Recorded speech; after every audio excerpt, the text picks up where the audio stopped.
'cause it's a brand new day. I open my eyes and step into the maze. No surprise, it's just another day. I close my eyes as the world fades away. Oh, the world fades away.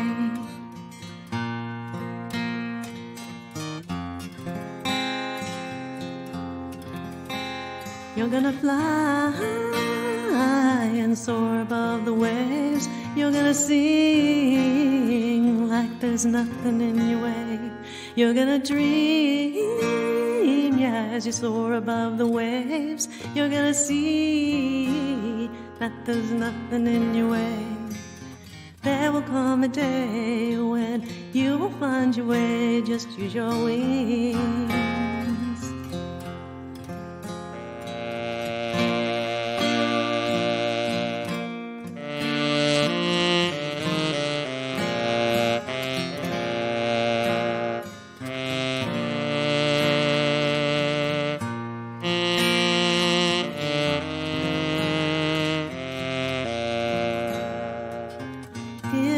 Sigh as the time moves on. She just cries and then our time is gone. No surprise, it's just another day. I close my eyes and the world fades away. Oh, I watch the world fade away.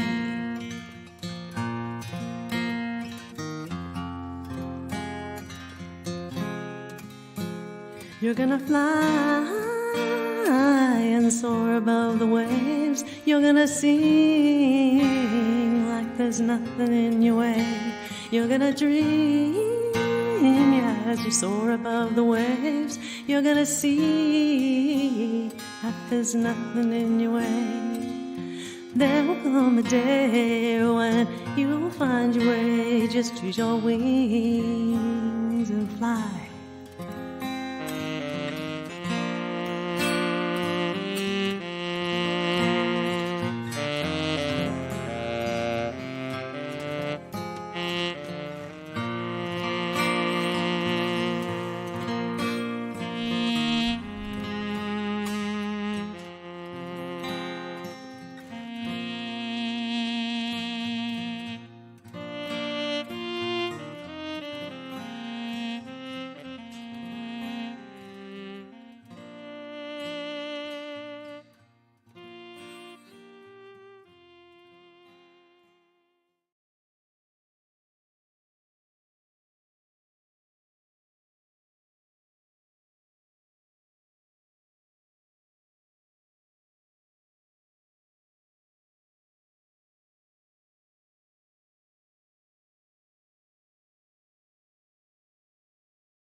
Okay, I think I've fixed it. Let me know if you can hear me. I don't know if you heard the intro. Maybe that was muted too, but okay, you can hear the sound now. Thanks, Scott. And did you hear the intro? Put a 1 or a yes in the chat to let me know. Okay. Okay, good. Okay, so I've got this little switch next to me that's a mute me switch, and that switch, apparently I had inadvertently touched it. So, all right.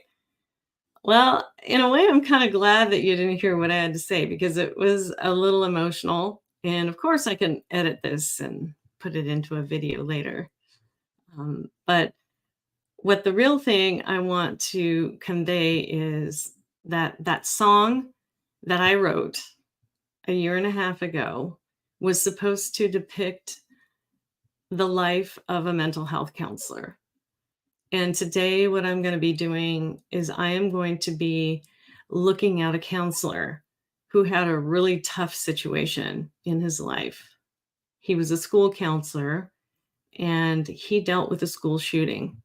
And he had to testify in this trial with Ethan Crumbley's mother. And I don't know why they continue to call him the shooter, but I don't know. On my channel right now, I'm going to choose to say Ethan because he is a real person. And I've learned that throughout this trial. I don't want to just call him the shooter. I don't want to call him her son. Let's just call him by his name. He is a human being, even though he did shoot up the school. I do believe he still deserves to be called by his name. That's just me. All right. So why I'm here tonight is so that I can hopefully, if there's no technological failures, share with you Shawn Hopkins, who was the school counselor on the day of Ethan's, of his school shooting. On the day of that, he was given some interesting information from a school math teacher about guns, blood everywhere, this and that. You'll hear all that. But the way he handled it and the difference between school counselors and mental health counselors can be learned here. And so that's the purpose of this. And so I've got my timestamps all figured out as far as like where I'm going to start sharing. So please, if it stops or if I get muted, please let me know. All right, I'm going to change this to live chat. I'm going to just greet my guests because I did not expect to see Moniker here. Thank you.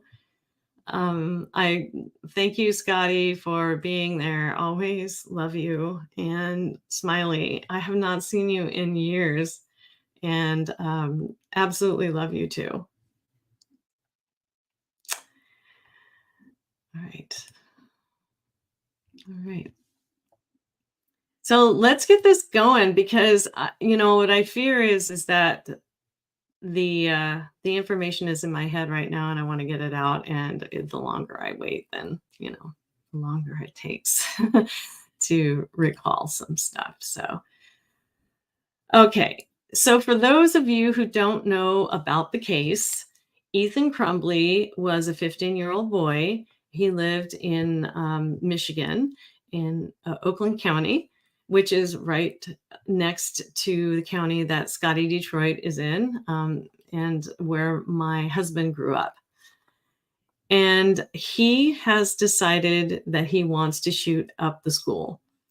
And he didn't come to that decision lightly. In fact, there is a manifesto that was not admitted in court, and that was him the night before the shooting. It's about 20 minutes long.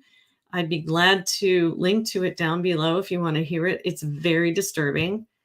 And it tells why he's going to shoot up the school.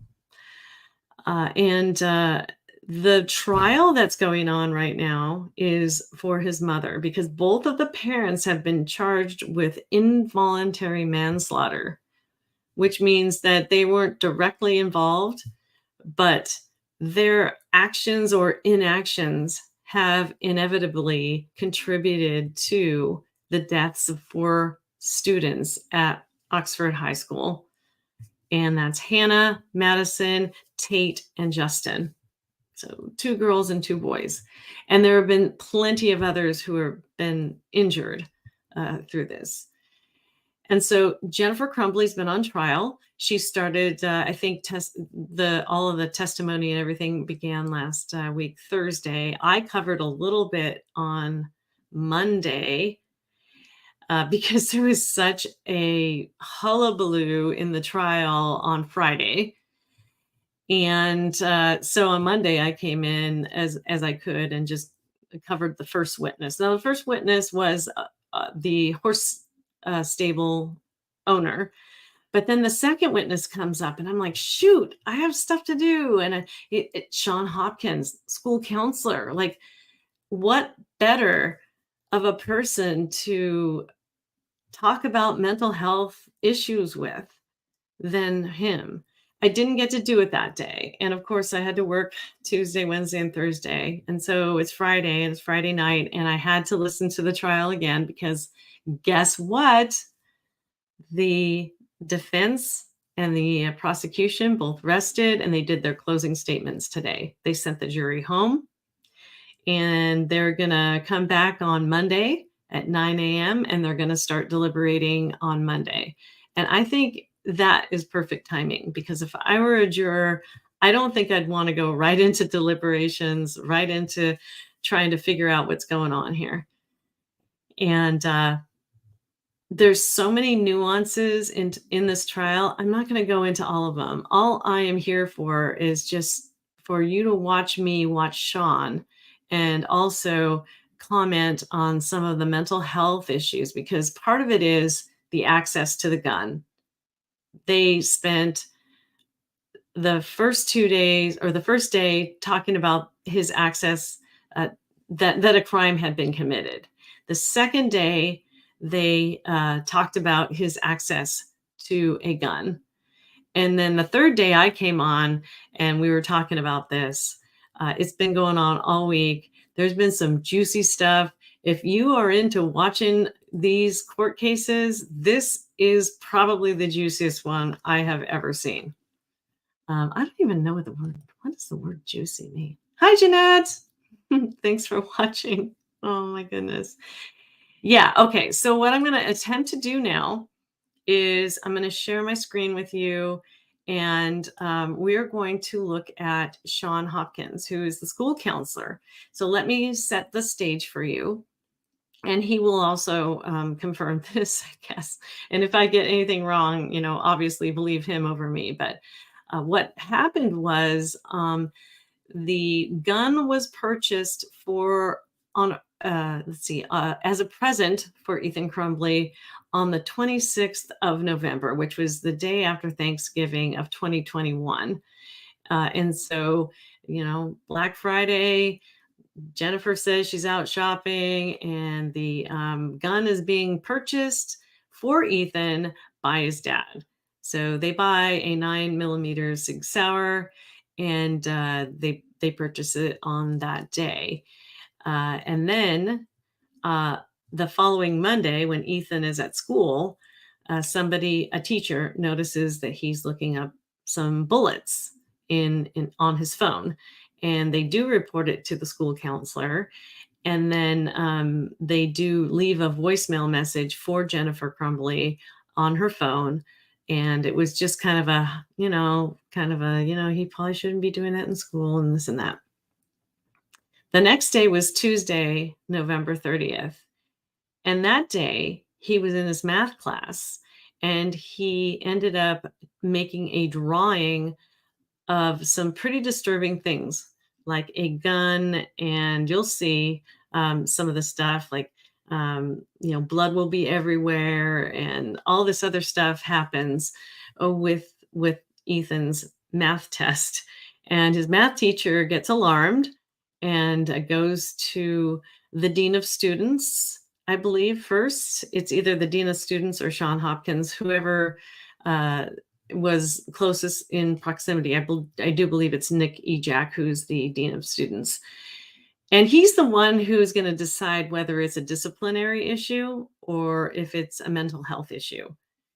And so he confers with Shawn Hopkins, who's the mental health guy, about the picture. And they decide to call the Crumbleys and have them come into the school. And they come into the school and they have about a 12-minute meeting.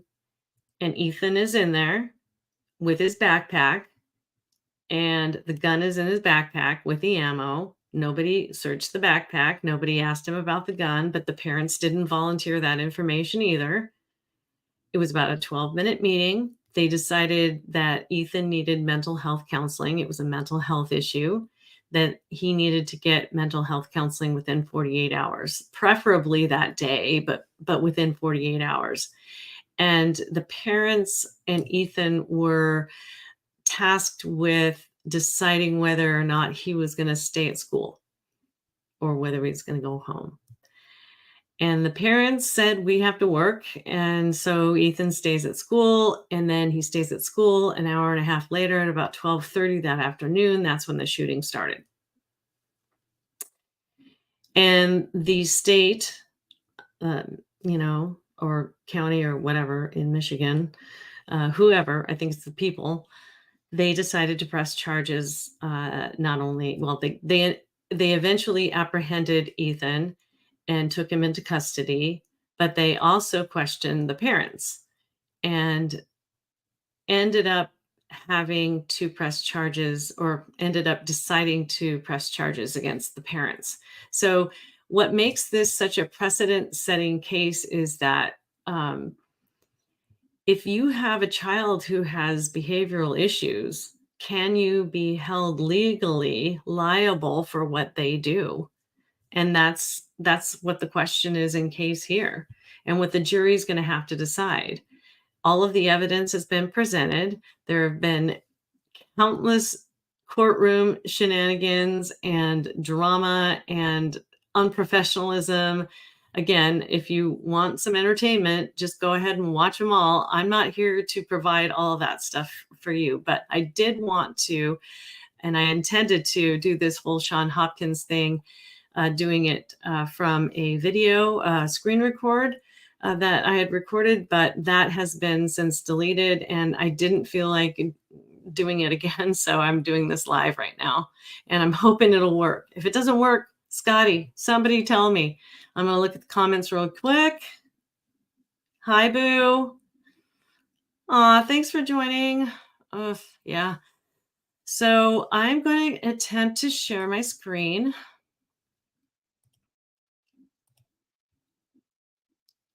And please let me know if I'm not doing this right.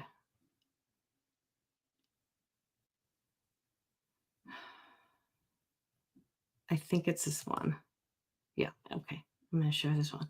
All right, so I'm going to interject as I can. I'm not really great at doing this, but let's just go for it.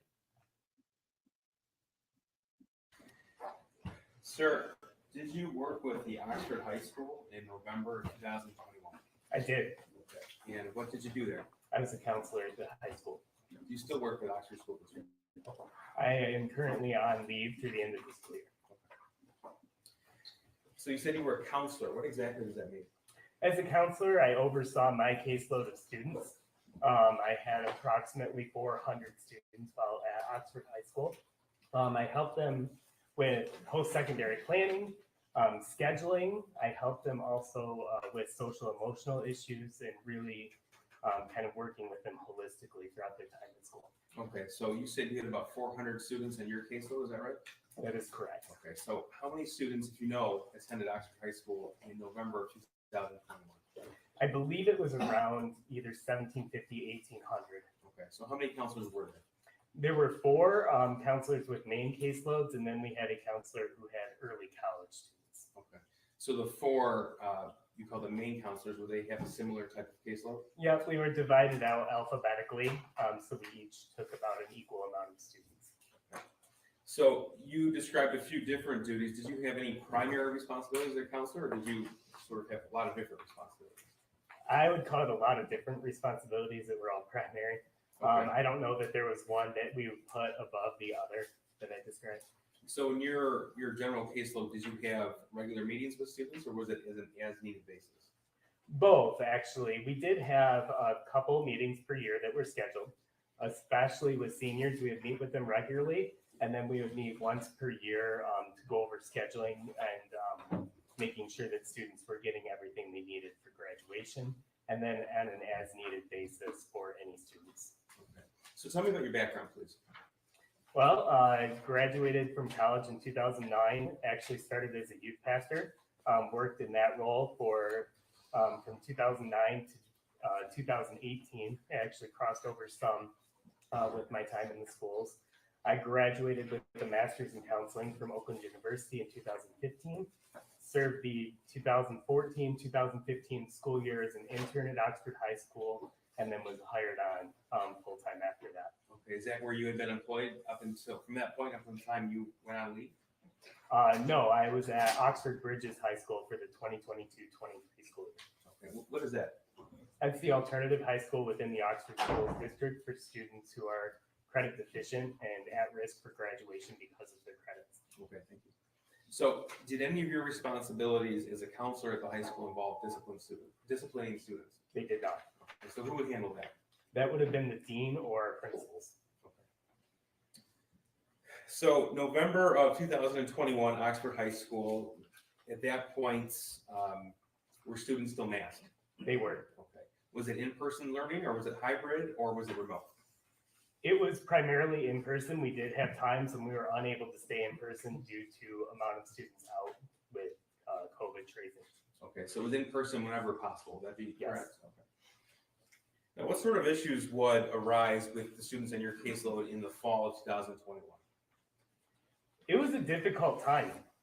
Looking back on it, it was a time when, you know, it was a lot unknown for students, especially if they would be quarantined at times. You were working with them, making sure they were able to stay caught up. We actually had teachers filming their class as they were teaching their class oftentimes to make sure that they were able to keep students engaged even when they were out. So it was difficult from a scholastic standpoint, which in a lot of ways led to it becoming difficult from an emotional standpoint for students, where it just became, the unknown can be difficult sometimes. What sort of mental health struggles would you see around that time? We saw a lot of depression, anxiety, students struggling, and we saw suicide ideation and unfortunately suicide attempts during that time. Tell us, please, what exactly does suicide ideation mean? It's a difficult one to define for a lot of people, but really what suicide ideation is are themes or things which may be related to suicide. So we could see sadness, which in itself isn't suicidal, or we could see depression, which in itself isn't suicidal. But when we see these themes together, sometimes they can be linked with suicide. Okay. In November of 2021, as well as the previous school year, was Jennifer Crumbley's son one of the students assigned to your caseload? He was. Okay. When would have been the first time you interacted with Jennifer Crumbley's son? To my memory, the first time would have been in the fall of the 2021 school year. Okay, so what purpose would you have interacted with him then? You would have been a freshman at the high school? Well, I do know that there have been things I interacted with him as a freshman, but I don't have memory of those. We would have done scheduling, we would have done just normal routine things, but I don't have a memory of that. So when you say scheduling, you mean scheduling classes? Yeah. Okay, so that was one of your responsibilities as well? It was. Okay. Now, first of all, is Jennifer Crumbley in the courtroom today? Yes, she is. Can you point here and describe something she's wearing today, please? She is to my right, wearing a black jacket. Your Honor, with the record reflect identification? The record would reflect in-court identification of the defendant, Jennifer Crumbley. So in the defendant's son's freshman year, that's the fall of 2020 into early parts of 21, do you have any recollection of interacting with him? I don't. Okay. Now, did you interact with him in the, if I showed you an email, would it refresh your recollection if you met with him in the spring of 2021? I have seen this email. I don't have memory of the meeting, but it's been documented. Okay. This is exhibit, I don't believe we have an objection to exhibits 155 through 160. So let me just double check here. That's correct, 155 through 160. You don't have an objection to any of that? And remember how many kids he's in charge of. So of course he's not going to remember it, but the email may help him out. Obviously, redacted. This is a copy of an email. Is that correct? It is. Okay. It's sent from a staff member of Oxford High School. Mm-hmm. You have to say yes or no. Yes. Okay. And can you tell us, please, it was addressed to you May 13, 2021, 1:46 p.m. That is correct. Okay. What does the email say? It's, hi, when you get a chance, can you call redacted down and see how he's doing? He's failing my class and tries to sleep all the time in class. Okay. So this was in reference to the defendant's son. That is correct. This is a portion of the same email thread. Also, May 13, 2021. This is 2:07 p.m. And what was your response? It says, I'll catch him before the end of the day. Okay. And then did that staff member respond to you? Yes. And what was that? Thanks. Just a little worried. Okay. Now, do you recall having a conversation with the defendant's son in May of 2021? I do not recall this meeting. I'm going to show you what's been admitted as People's 156. Mhm. This is, remember, yes or no? Yes. Okay. September the 8th, 2021, 8:23 a.m. This is an email from a different teacher to you. Is that right? That is correct. Okay. And could you read us, please, what the email says? Hi, Shawn. Could you please touch base with student? In his autobiography poem, he said he feels terrible and that his family is a mistake. Unusual responses for sure. Okay. Did you respond to that email? I believe I did. Okay, so this is your response, September the 8th, 2021, 9:15 a.m. What is your response? Thanks for the heads up. I'm in senior meetings throughout the day, but we'll try and catch up with him.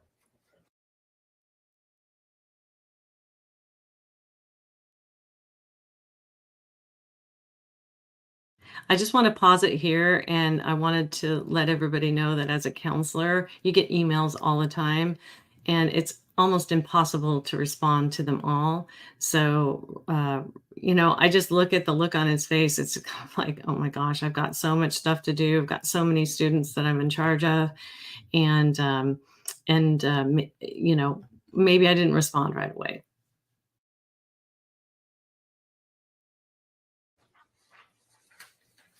Now, do you recall that interaction with the defendant's son? In this case, I did not have a direct interaction with the defendant's son. I talked with the teacher. Okay, and tell us about that, please. I had a conversation with the teacher, and she explained to me a little bit more context of what had gone on. She explained that he was Your joking. Honor, I would object to the hearsay. It's not offered for the truth of the matter, sir. The judge just offer what he did next and why. Okay, so what did you do next? So I had a conversation with the teacher who gave me greater context of what was going on within this.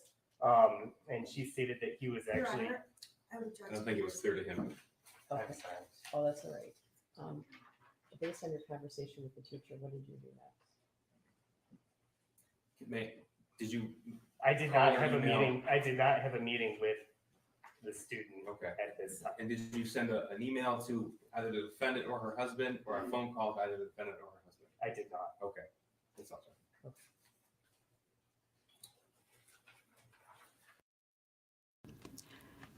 Now, remember, this is the state's witness. So, the fact that he did not have a meeting with the parents, he just did not determine it to be something that he needed to act upon.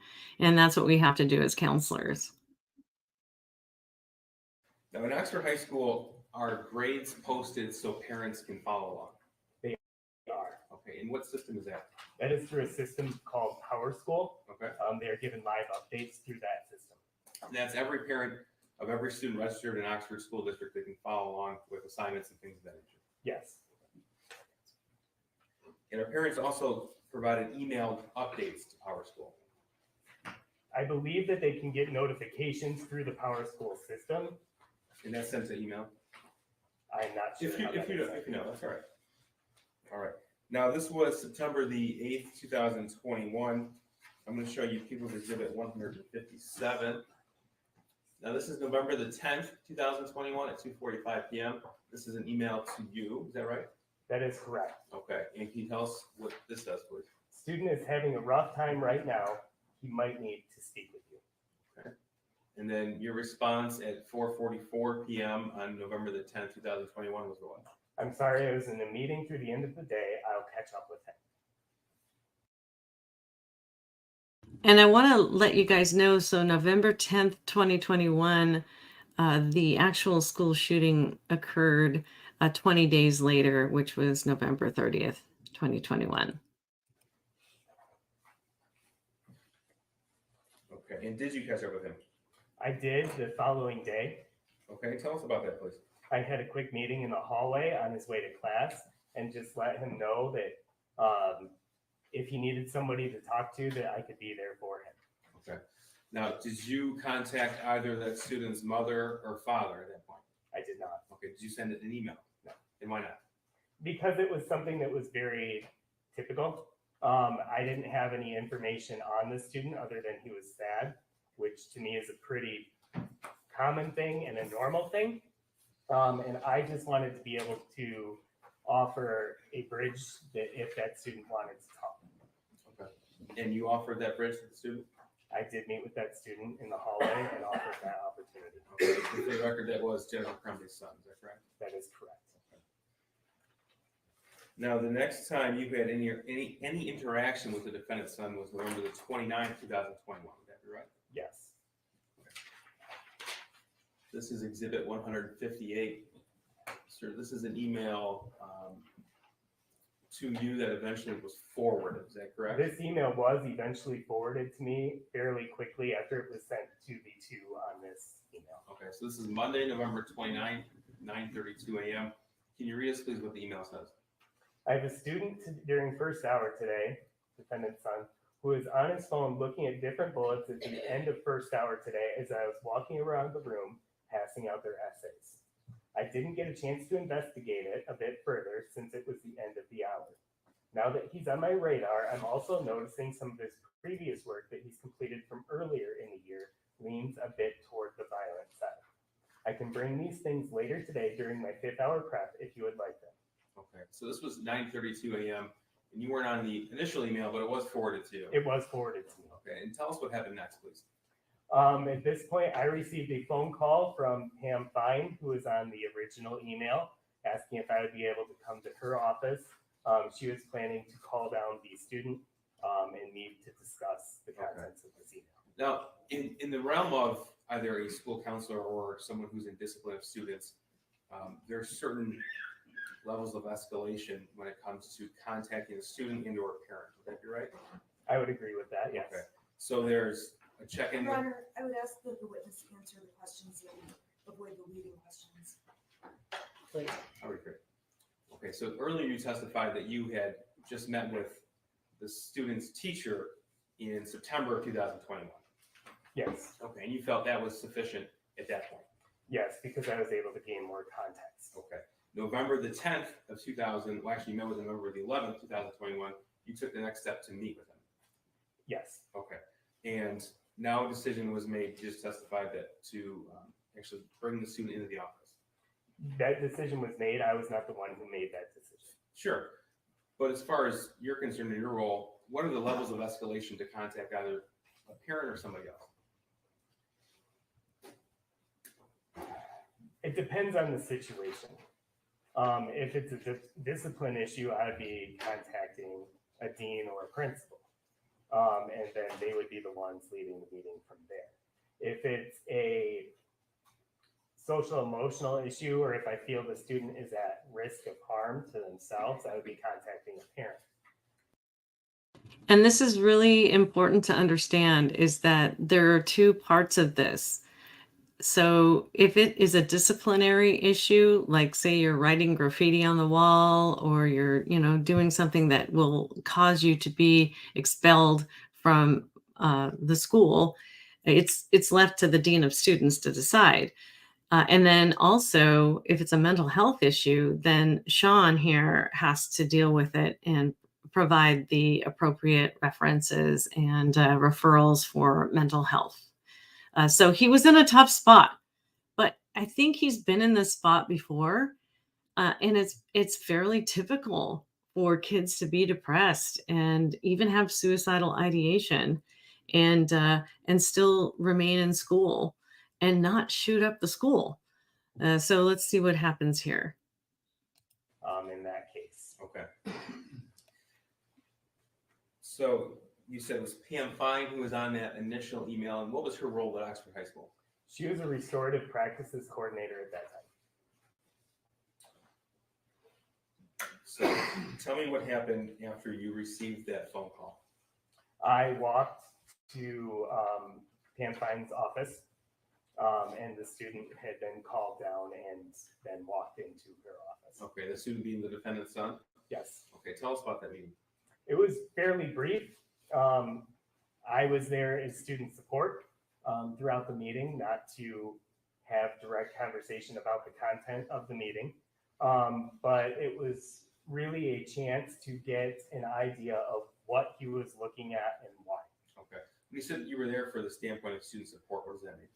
Well, when a student is facing a potential discipline issue, it's fairly common to call a counselor in, as we are not the ones issuing the discipline in that case, but we can be a person there who's in the corner for the student. So is that intentional to keep the discipline separate from the counselor? Yes, Why is that? because the counselor is not a role of disciplinarian, the counselor is a role of student support. So your focus then would be on the mental health and well-being of the student, not if the school rule was violated. That is correct. You said the meeting was fairly short. It was less than 10 minutes. Was a decision made to take the next step to contact the parent? There was a phone call to the parent after the meeting. Okay, now, do you know how that decision was made and why? I do not know how that decision was made or why. Okay. Were you there for that phone call? I was. And it was a voicemail? It was a voicemail. Okay, and who made it? You were Miss Fine. Ms. Fine is the one who made the phone call. Now, when was the next time you had any interaction? Well, first, So I'm just going to pause here and tell you that Miss Fine did have a voicemail message that she gave to, I believe it was Jennifer Crumbley, and she received the voicemail message, and it was pretty much like, hey, your son's in class, he's looking up bullets. I had to let him know that that's not okay. I know a lot of people are into hunting, and it was really casual. It was played in court, and it wasn't like he was going to get disciplined for it, but it's kind of like, hey, we just want to make sure that he knows that he can't be looking up bullets on his phone in school. And it was really kind of low key what happened there. So that's the context for that call and the phone call and the message that was left for Jennifer Crumbley. we'll go through the rest of 158 here. It'll be on your screen. This is when it was the email forwarded to you at 9:34. Can you read this email, please? I sent the following email to Nick and Pam. I wanted to make you aware as well. I'm not sure if you had any contact with this student. Okay, now who's Nick? Nick was a dean of students at Oxford High School at the time. Okay. And 9:36 a.m., you responded to the email. What did you write? Thanks, Jacqueline. I'll be touching base with him as well. Okay, thank you. Now, when is the next time that you had contact with the defendant's son? It would have been the following morning of November 30th. I'm going to show you what's already been admitted as 159. This is also an email. This is Tuesday, November 30th, 2021 at 8:05 a.m. And you were on this initial email, correct? Yes. Okay, could you tell us what the email says, please? I know Jackie emailed you guys yesterday with some concerns about the student in our first hour class. Today he is watching videos on his phone of a guy gunning down people. It looks like it's a movie scene and not security footage / a real event, but definitely still concerning when taking into account some of his other behaviors. Okay, so this email was sent at 8:05 a.m. the morning of the shooting. What time did you receive it? Well, I received it at 8:05. I believe I responded and saw it about 30 minutes late, I'm sorry, that was a bad question. What, if you recall, what time did you actually read it? around 8:30. What was your reaction when you read the email? My first reaction was, here we go again, of another conversation of you have to follow school rules. You have to be able to make decisions that aren't going to be detrimental to your time in class. Okay. Now, did you receive, subsequently you met with that student, correct? That is correct. Okay, but before you did you receive another email regarding him? Not to my knowledge, no. Okay, well, did you receive another email regarding the defendant's son that day? I did, but it was, what happened was a math teacher showed a picture to our dean of students, Nikki. Okay, so I'm going to show you 160, what's been admitted. Okay. This is from a teacher to you and Mr. Ejak, who references the dean of students. Yes. This was sent 9:32 a.m. and this was a photograph of a drawing by the defendant's son. Yes, this was sent after I already had defendant's son in my office. Okay, so let's back up a little bit then. You looked at the first email around 8:30 in the morning, you said? Yes. Okay, and then what decision did you make and why? I was on the phone when I saw the email, and upon hanging up the phone, I actually had Mr. Ejak come to my office. Why is that? Because he had been shown the math assignment, which is attached in the email currently on the screen. Okay, I'm going to pause it here because in school it's really difficult, right? Because he's on the phone, and then this email comes in, and then Nick Ejak is the dean of students. He's the one that decides whether disciplinary action is going to be taken, and this math teacher has actually taken a photo of Ethan Crumbley's math paper that had all of this stuff on it that you guys are going to see if you already haven't. And so the counselor's in a place to where they, of course, they need to figure out if it's a disciplinary issue or if it's a mental health issue. And that it continues to go back to that. Okay, and then tell me about that conversation. He mentioned that Miss Morgan had shown him this picture. I said, Ethan, because I had his schedule up on my computer going to planning on talking with him. Okay. And then I made the decision as the counselor to go into his class because it is, when a counselor goes into a class, it could be for anything. Okay. They said you had made the decision to speak with him. Was that because of the email you received before Mr. Ejak came and saw you, or another reason? It was based on the email that I received. Okay. And then when I already had the information that there was an assignment of some sort going on, then it solidified that decision even further that I was going to talk to the student. Okay. Did Mr. Ejak show that to you, or did you see it from the email? I did not see it until I saw the assignment in person in the class. In person? He was shown a picture of it on the phone. Who's he? Mr. Ejak Okay. was shown a picture of it on a cell phone. All right. So I had not seen the assignment at that point. All right. And you made the decision to retrieve the defendant's son from class and bring him to your office.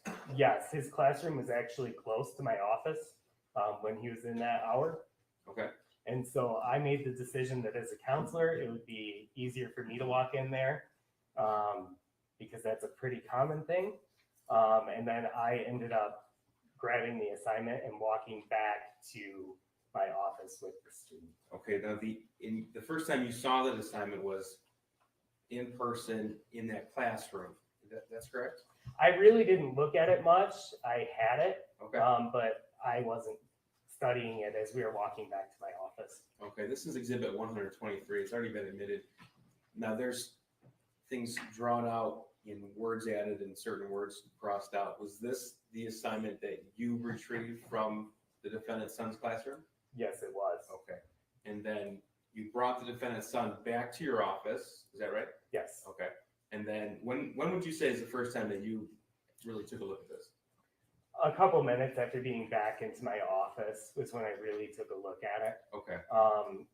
I went through the email I received with him With from who? The Allison. defendant's son? Yes. Okay. The email from Allison Karpinski, and then sought clarification on that email. And then after receiving the clarification from the student on that email, I then looked over the paper with the defendant's son. Okay. Okay, I'm going to stop here because this is the math paper. And I know, Boo, thank you for being in the audience, because you were saying that you did a lot of these same things when you were a kid, and you didn't go shoot up a school. So, you know, I think what happened with the school is that they saw this. Is this the altered one? Yeah, this is the original one. There was one, and that he altered too, so that he wouldn't get in trouble. But basically, when you see something like this, you want to talk to the kid. And if you're the parents, you want to talk to the kid. You want to just see what's going on with the kid. And I don't know that anybody actually did. I know that this guy, Shawn, he did try, but there wasn't a whole lot of time, and he has 400 students that he's overseeing.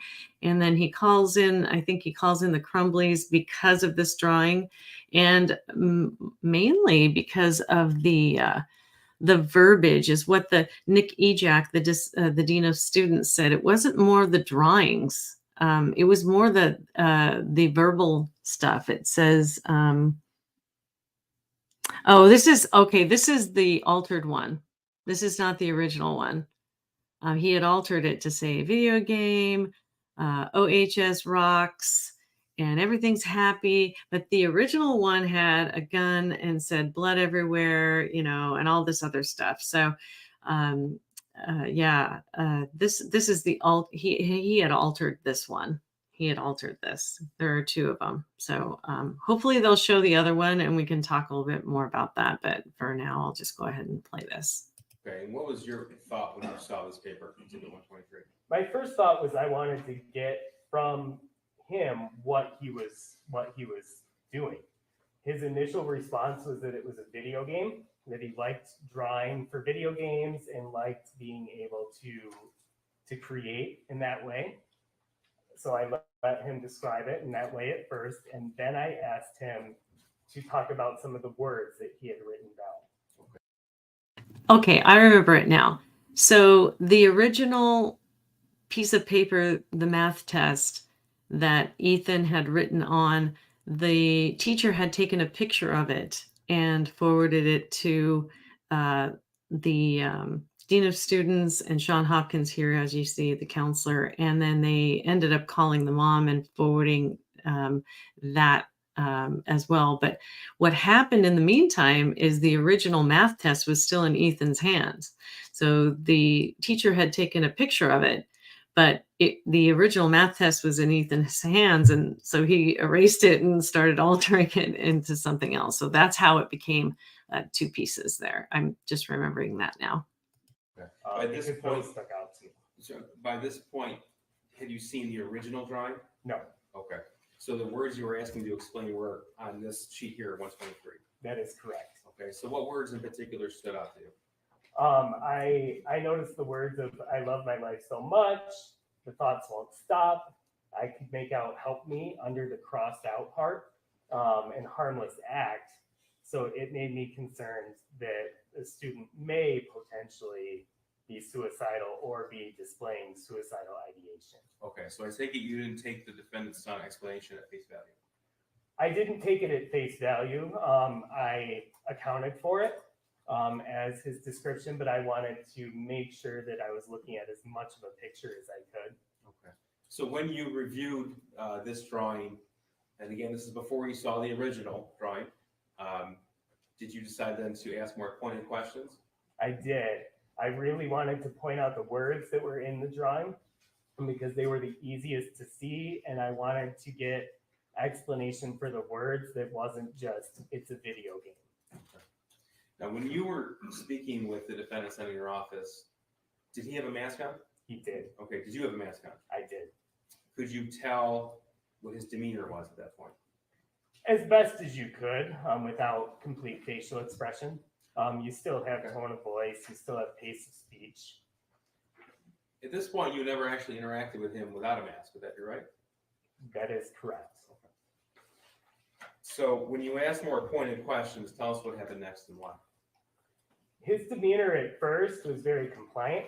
And as I started asking about the words and asking him to describe the words, his demeanor shifted towards more of a sad demeanor. Okay. He started sharing some things that had gone on in his life. Like what?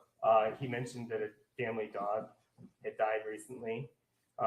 He mentioned that a grandparent had passed, that he was struggling with COVID and with school through COVID. And he mentioned that he had an argument with his parents about grades the night before.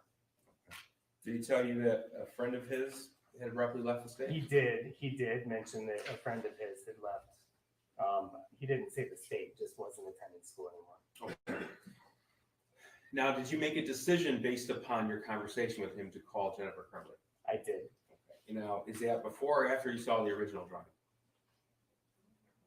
I don't remember. Okay. So during this conversation with the defendant's son, did you have the opportunity to look at the original drawing? I did receive the original drawing in an email, probably 25 to 30 minutes after retrieving him from class. So this is Exhibit 74. It's already been admitted. This is the original drawing that was shared with you? Yes. Okay. Now, what about this drawing causes you concern as well? This drawing also gave me a lot of concerns of suicide. When I looked at it and I saw one body, when I looked at it and saw words that were internalized of "the thoughts won't stop, help me," I started becoming concerned about the students' well-being and made the decision that I needed to involve parents. Okay.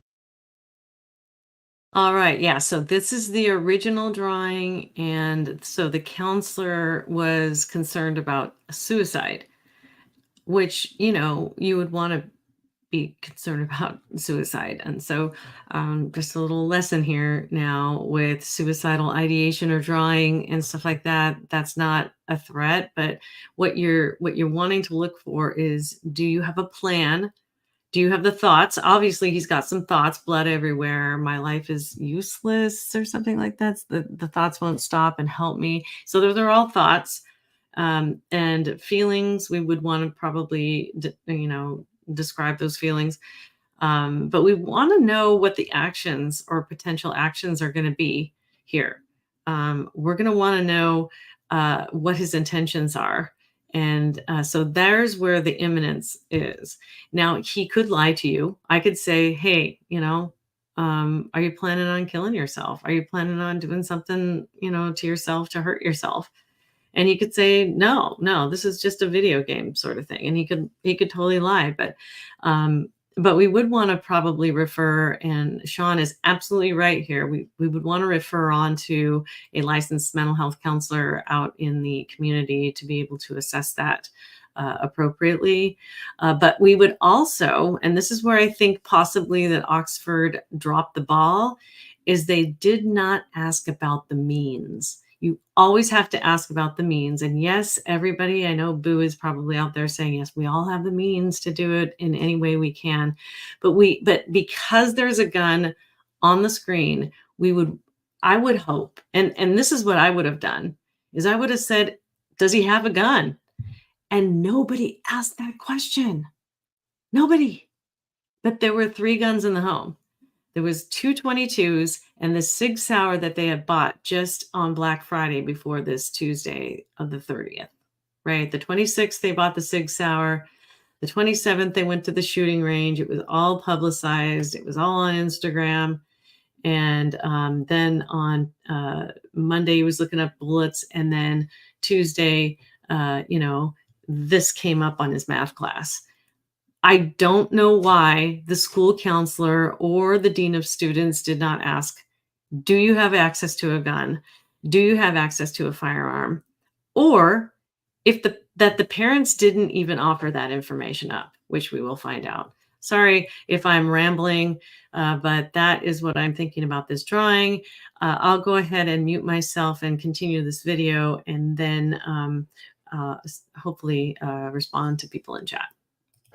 So We had talked about checking with the teacher, checking with the student, calling the student in to the office, and a phone call to the parent. Now you decided to not just call the parent, but also call them in. I did. Okay. Now in the range of options with a counselor dealing with a parent, this is be the highest option. Would that be right? This would definitely be up there, yes. Okay. So when was that decision made? How long, let me ask you this, how long were you with the defendant's son before you made that decision to call his mother? To the best of my memory, at least 20 minutes. Okay, so in that 20-minute time span, though, you made the decision to bring her in. I did. Okay. Tell us how that happened. I asked, I actually told the student what I was going to do. I said, here's where we're at, and here's what I have to do. And I let him know that in this case, I need to call your parents and get them involved, because I want to make sure we get you help and support. Okay. I then gave student the option to choose which parent he wanted me to call. I do that quite frequently because it gives you an insight into the student a little bit of sometimes they might say, please don't call this parent. And student's response was it would be easier to get a hold of mom. So we called mom. Okay.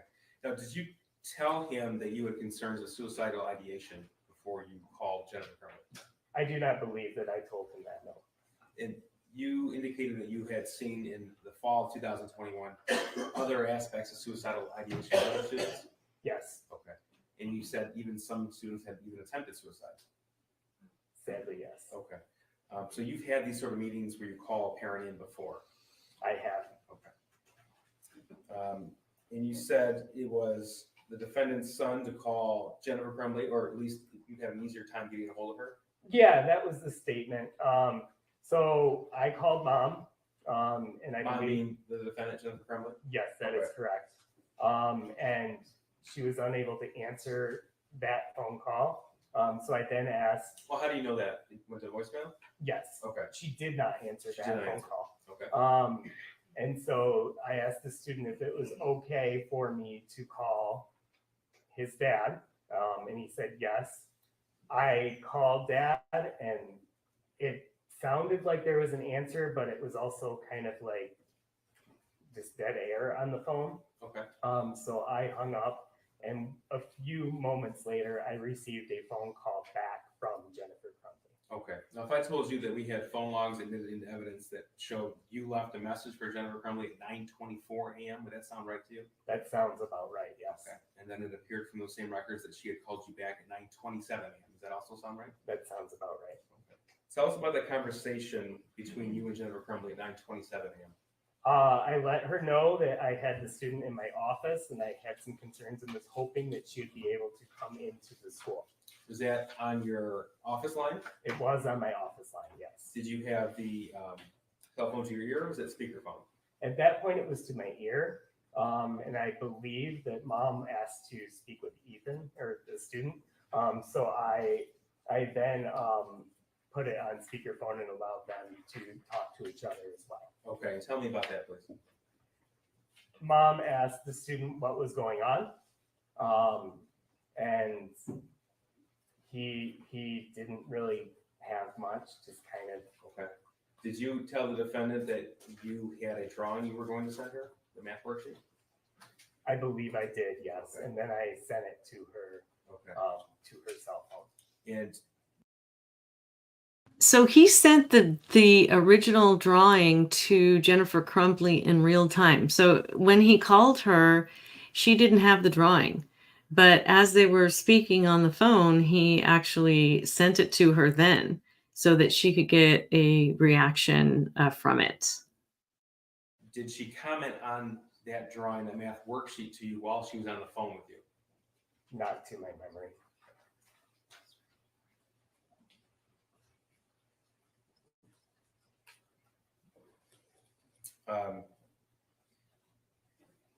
You indicated to Jennifer Crumbley that you needed her to come into the office. Is that what you said? Yes. Okay. Did she say, okay, I'll be right there? Or did she say something else? She was hoping that dad would be able to do it, that it would be difficult for her to get there. to leave work, and that she worked approximately 30 minutes from the school. Okay. And that was 9:27 a.m. And when she told you that it'd be difficult for her to come there, was that on speakerphone? I do not remember. Okay. So what was from the records, it shows about a 5-minute phone call between you and Jennifer Crumbley at that point in time. Were you left with the impression that she was on her way then, or that you had to find another parent? I was left with the impression that she was going to try and contact Dad to have Dad come. And then approximately 10 minutes later, she called again saying that she was unable to get a hold of Dad and that she would be on her way. Okay. She being Jennifer Crumbley. Yes, that is correct. All right. And you said you forwarded this Exhibit 74 to Jennifer Crumbley.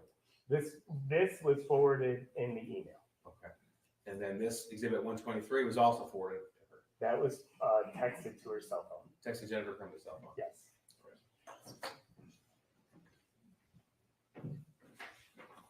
Is this a good or bad time to break?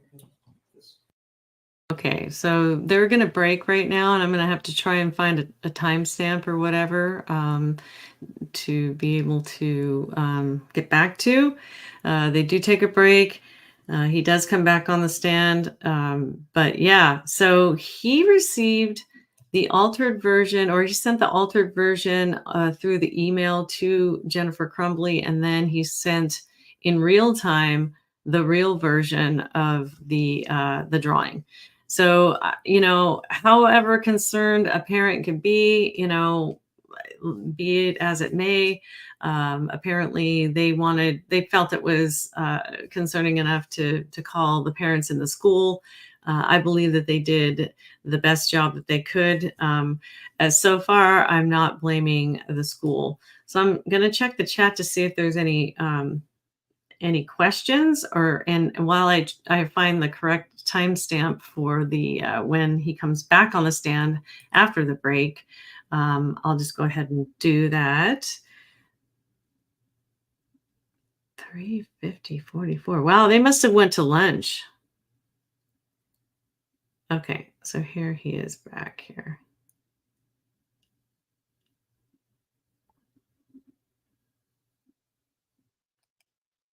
All right.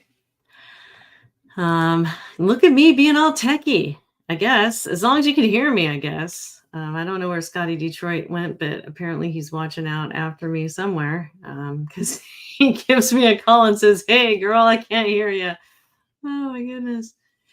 It really gets interesting on the cross-exam because the defense attorney, I mean, you can tell that the counselor really had the child's best interest at heart.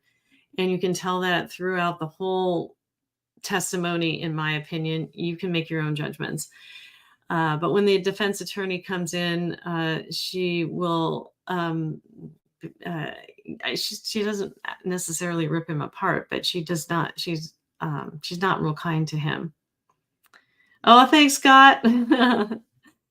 All right. So yeah, and I don't usually do these things. So, I mean, I haven't gone live, and when I have gone live before, I've had everything like prepared and everything. So, all right, let's go ahead and pick up again so that we don't waste there. This one's a little bit longer. The first section was about 40 minutes long. And I think we're right now at the, an hour mark here. So this is going to be about an hour. So if you get bored and you want to go away and come back, great. I just appreciate all of you in the live stream. Also, I wanted to let you know that I'm going to probably be doing a little bit more live streams in the future. I recorded my final podcast episode today. That is going to be the way that I used to do it.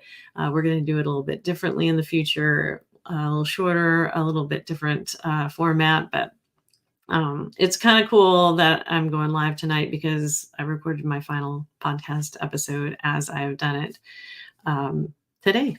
So let's go ahead and hear from Shawn. They were there. I had actually texted Mr. Ejak to please come back to my office. He had been present through a majority of the meeting until we confirmed the parents were arriving. And then asked him to return. I then went out to the lobby of the counseling office area to greet the parents. Okay, so from the phone call where you actually spoke with Jennifer Crumbley was 9:27 a.m. From that point, 9:27 a.m. until 10:40 a.m., where was the defendant's son? In my office. Okay, and what was going on there?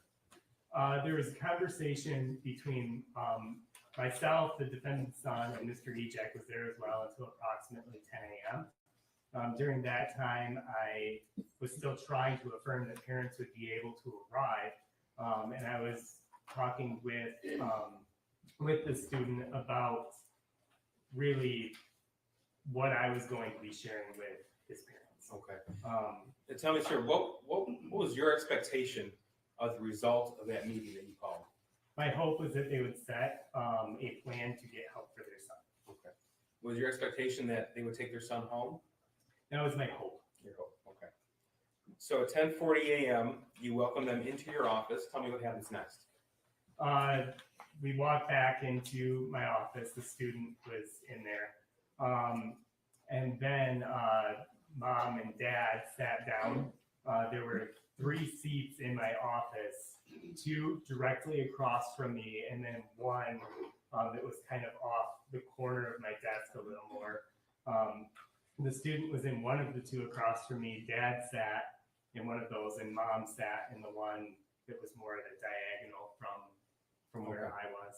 When the defendant and her husband walked into the office, did they approach their son? Not to my memory, no. Okay. Did either one of them hug their son? No. So who started the meeting? I believe I did, and I went over some of the things that I had talked through over the past 2 days with their son. I wanted to confirm some things I wasn't sure of, so I confirmed with mom that she did receive a voicemail from Miss Fine the day before, and just confirmed that what was stated in that meeting was true. And mom confirmed that she received it and that was true. And then I went over some of the things that I had received messages of from the teachers over the past 2 days. Okay. Now, when you were asking Jennifer Crumbley to confirm that information, was she sharing any additional information with you? Not to my memory, no. Now, describe Jennifer Crumbley's demeanor when she walked into your office. She sat down in the chair, felt a little bit distant. What do you mean by that? More just kind of like, it felt like it was a little bit of an inconvenience to be there. Okay, you testified that you had to have these meetings in the past. Yes. Was this meeting similar to those meetings, or was it different? Your Honor, objection to relevance. Judge, it's relevant because the crux of this case is the defendant's failure to use ordinary care to avoid a tragedy, and her failure to use just ordinary care contributed to her failure to adhere to her parental responsibilities, which is her duty under Michigan law. It's all part of gross negligence, Judge. Well, I guess it was the meeting unusual in any way? How many meetings like this have you had? Parents in general? Dozens. Dozens? Okay. So, I mean, people react differently to, no one's very excited about coming to this school about their child, right? I would agree. Well, this wasn't a discipline issue, though, was it, sir? No. Okay. In fact, you had indicated, Jennifer Crumbley, that you had concerns with suicidal ideation. I had concerns for his well-being, absolutely. And you communicated that to Mrs. Crumbley before she got there? Yes, Okay. And yet still it was different than the dozens of meetings you had in the past? I would agree. So you said that the defendant's son sat directly across from you. James Crumbley was in a chair next to him. Jennifer Crumbley was off to your side. I don't remember which chair student and dad were in. That's I know fine. they were both across from me, and Jennifer Crumbley was off to the side. Okay. So you were asking them to confirm the voicemail, information left in the voicemail November the 29th, the day before? Yes. Okay, specifically what information were you asking them to confirm? I asked first that they received the voicemail because I didn't know at that point whether they had or not. And then I asked to confirm the details of the voicemail, which were that shooting guns were a hobby that they undertook as a family and that they had went to the range over the weekend. Okay. Did you tell Jennifer Crumbley that her son expressed to you his own feelings of his friend leaving the state? I did mention that, yes. Okay, and what else did you mention? I mentioned the conversations I had with the student of the friend leaving, that the student was sad about that, the dog family. So let me just explain about the friend. He had a really, really good friend that he would tell everything to. And all of the text messages between Ethan and the friend were revealed in court. And he would constantly tell his friends that my parents are ignoring my pleas for mental health counseling and this and that and the other thing. Now, we don't know that that's true, but he ended up losing his friend. And his friend is not deceased, but his friend had to go to a treatment facility in another state. And so his friend wasn't with him anymore. And so with the dog and the grandmother dying, dog dying, grandmother dying, losing the friend, Ethan was in a really lonely place and probably needed his parents then. And you can tell that Shawn put those pieces together. And in those moments where they were trying to, wait for the Crumbleys to come into the counseling session or the counseling office, they talked a lot.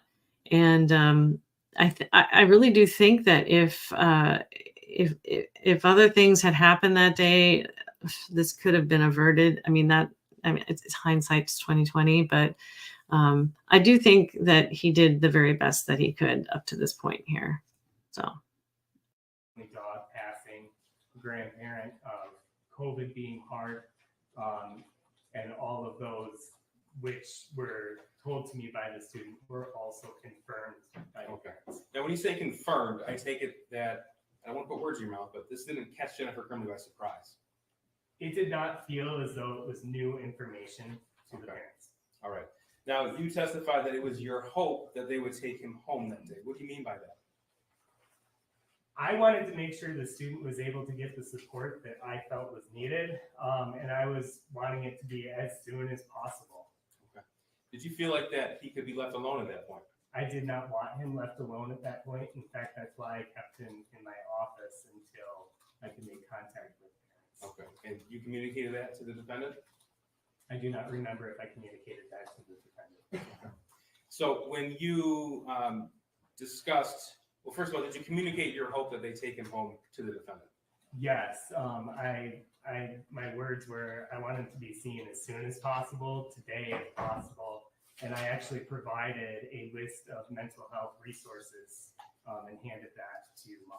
Now, when you say a list of mental health resources, could you explain a little bit more what that means? Yeah, it was multiple pages of different services throughout the area, what they specialized in, whether they accepted insurance or not, and contact information for those different therapeutic options.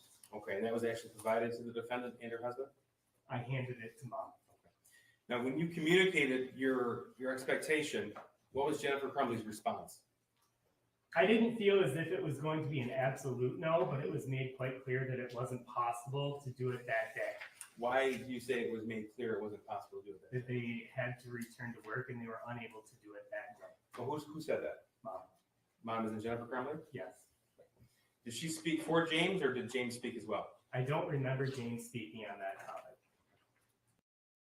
Yeah, that's really the thing is if a counselor recommends something, you can only go so far, right? I mean, I can recommend something unless a person is saying that I am going to commit suicide or I'm going to kill this person right after this session. I can't call 911 or the cops on a person if there's an intent, if there's a plan, and there's the means. Those are the three things you look for.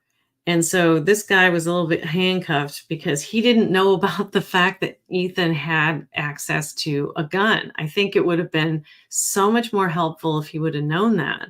And he wanted the kid to not be alone, but the parents had to go back to work. And that is a reality because they were actually not in a great financial situation and both of them had to continue to make money. But I guess when it comes down to it, I don't know how many people we have in the chat who are parents, But like, if this was happening to you, would you stop your work day and either take your kid to work with you, or try and get mental health counseling for them?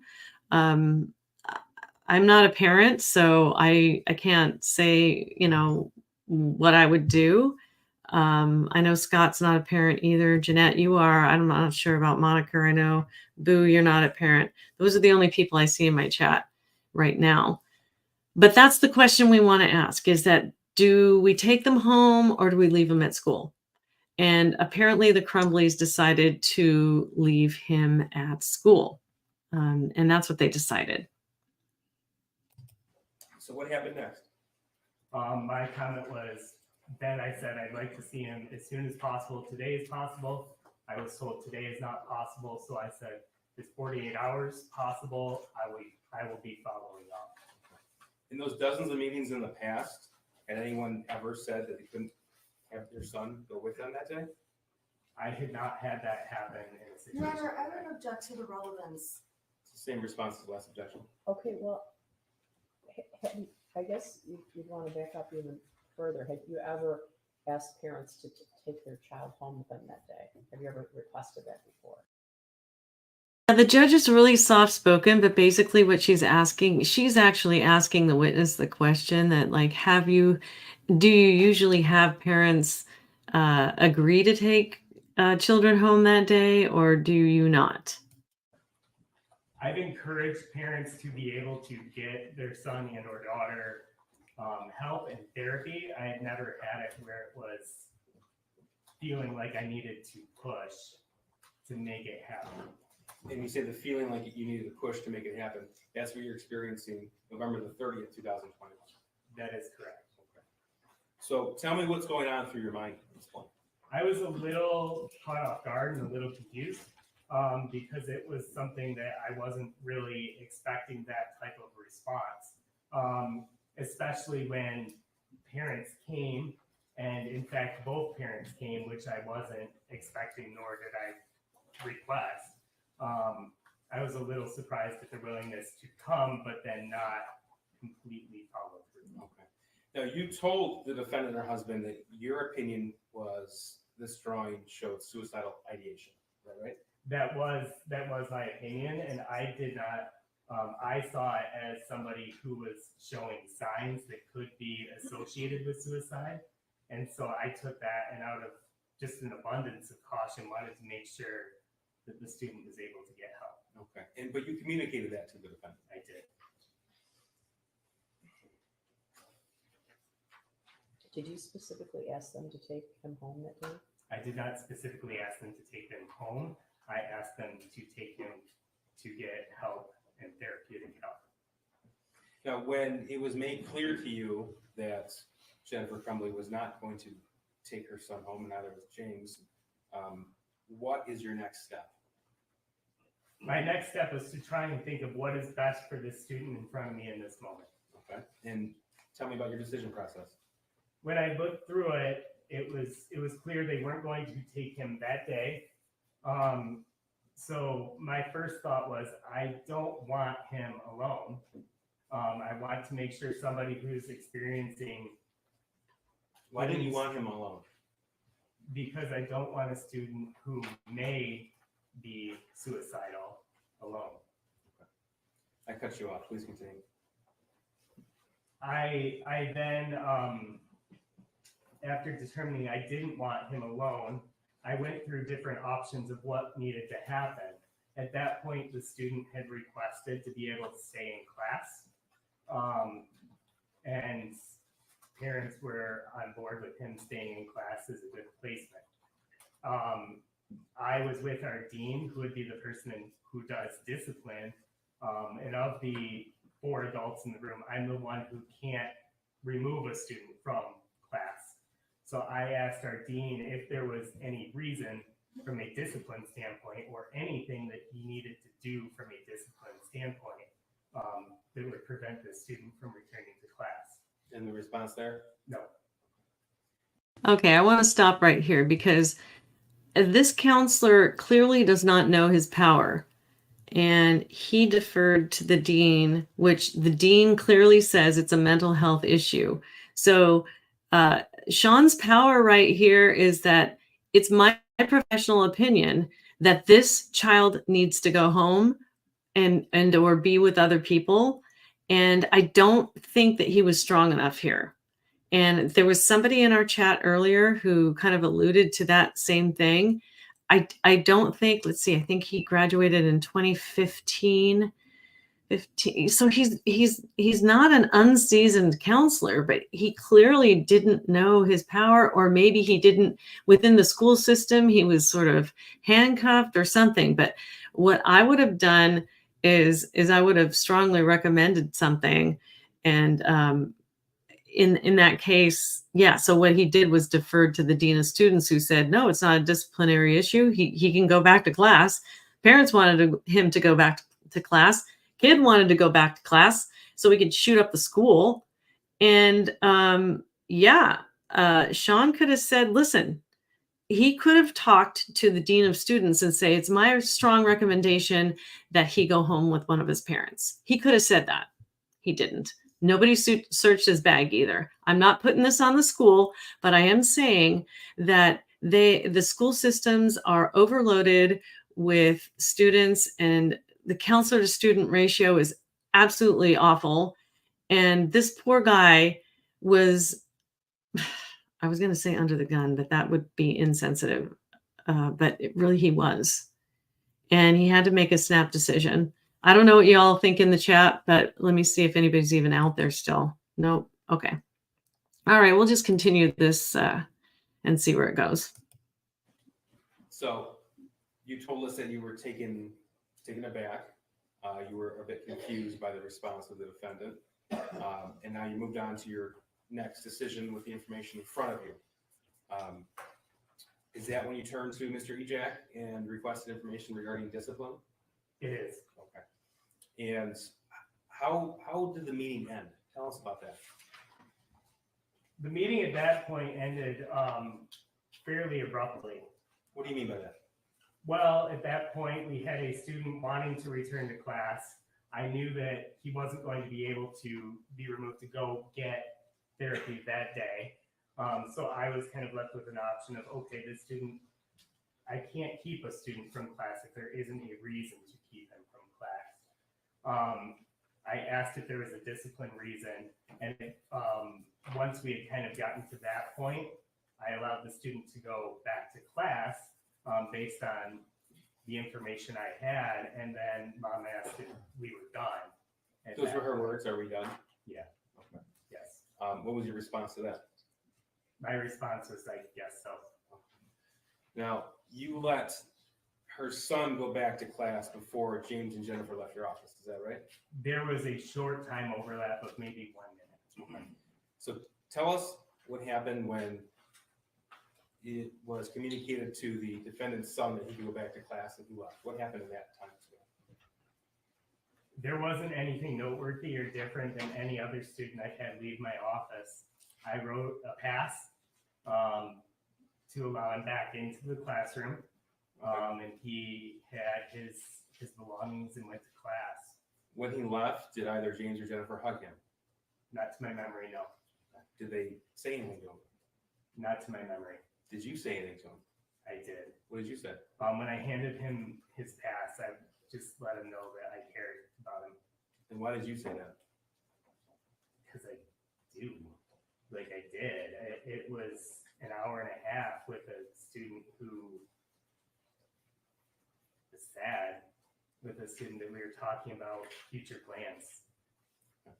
Now, in the time span from when you wrote him a pass and he went Aw, Shawn. back to his class and James and Jennifer were still there, did they continue discussion without him? I don't remember any. Okay. So what happened next? I had handed them the sheet with referrals, and to my memory, they gathered up belongings and left. Now, what was your plan as far as follow-up had this attack not happened?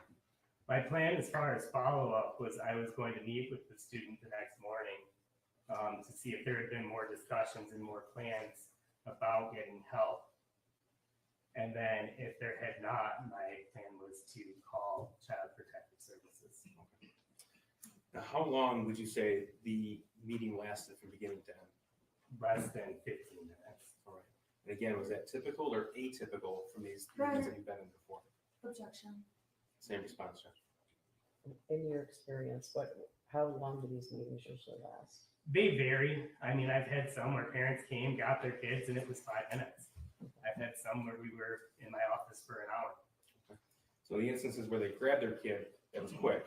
Could be, yes. But when they spoke and talked through things, it was much longer. Yes. You have one more, Your Honor? Nothing further, thank you. Thank you. Okay, so here's where the cross-examination comes in. I just wanted to check in with the chat. Doesn't look like anybody has any questions about it, but so this is at 4:07:03. So it goes to 4:59 at 48, so 7, so a little less than an hour. So again, if you want to drop out and come back in, that's great, but I do want to see this through, so I'm just going to be here until I'm not. Oh, Ralph and Lola are up to kitty antics. I would love, why don't you just film them? Like have the Lola and Ralph show. Oh my goodness.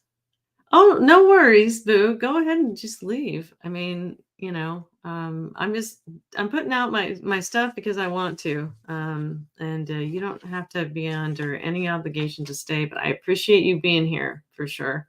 And groove along. All right. So let's do this. Let's continue this. Be about a little less than an hour. Here we go. Good afternoon, Mr. Hopkins. Good afternoon. My name is Shannon. I represent Mrs. Crumbley. When I'm asking questions today, if I ask anything confusing, can you please slow me down and let me know? I will do so. Okay, thank you. I appreciate that. It's true that you are licensed as a school counselor, correct? That is correct. What does it mean to be licensed as a school counselor, or what does one have to do to obtain a license? You have to graduate with a degree from an accredited university and meet all of the standards of the state of Michigan to become a school counselor. And obviously you did that. Yes. Can you give us the example and some examples of the standards? I have to meet the required trainings based on hours over a certain period of years. Do you recall how many hours or? Well, they're broken up into specific categories, but in totality, it's on top of the degree, 150 hours every 5 years. 100. Okay, now, so that really put it into perspective for me, because what I had to do in the state of Washington was a lot more than that. So yeah, I have to have a master's degree or a PhD in Washington State, behavioral sciences. These areas of study have to be met that you do in your degree with an accredited university or college. So Shawn and I are right on the same page right there, okay? However, in Washington State, we have to have 3,000 hours of supervised experience. 1,200 of them have to be direct contact with clients. And we also have to have 100 hours of supervision. So during the time we're getting those 3,000 hours, we have to be supervised by somebody, and we have to at least spend 100 hours with that supervisor in order to get a license. And we have to pass the licensure test, get a background check, and meet all of the state requirements. So clearly you can see that in the state of Michigan, even though he will go on to say that he gets continuing education and continues to go far beyond what is required for his continuing education, clearly being a school counselor in the state of Michigan is they don't meet the criteria and or the requirements of being a licensed mental health counselor in Washington State. We have far more work to do. We have far more hours to do. And I don't know why that is. And maybe a licensed mental health counselor in Michigan, not a school counselor, would have required more. But that's the requirement. And I don't know. I think that might need to change. But you guys let me know what you think. 150 every 5 years. And you just mentioned that they're broken up into categories. Can you just give us a quick idea of what these categories are? Yep. Some are based on college. They have to be hours specific towards helping students get to college. Some are based on careers, and some are more general. Are any of those based on suicide prevention or danger at school or discipline? Those hours are not, but a degree in counseling is. Oh, that's right. I forgot to tell you that as we are, with this continuing education hours that we have to do as counselors, is that every 2 years we have to have 36 hours of continuing education. 6 of them have to be in ethics, and 6 of them have to be in suicide assessment. So basically, there's 36 hours every 2 years. Basically, I just do suicide and ethics with every 2 years, because every 6 years is suicide assessment. So I just do, I make sure I get 6 ethics, 6 suicide assessment, and the other 24, whatever. It takes money to renew your license, and it takes money to do the CEUs. And it takes money, especially if you have like extra certifications like I do, to continue to take the classes that are required for those specialty areas, submit them, and it takes a lot of money. So him being a school counselor, he's likely not paying for CEUs, but taking them, and he doesn't have a whole lot of requirements in that area. So just wanted to let you know. That's how Shannon is approaching her cross-examination, just examining his credentials and his, the requirements that he has for continuing education. Aside from receiving your degree and those 150 hours of training, or hours that you had to obtain your license, did you have any other additional training or continuing type education regarding becoming a counselor? Or, yes. Okay, tell us about that. The training is continual and goes well above and beyond 150 hours. It's oftentimes based on school need and oftentimes based on what is important in the profession. And when you were testifying, did you say you graduated in 2012? No. I'm sorry, 2009?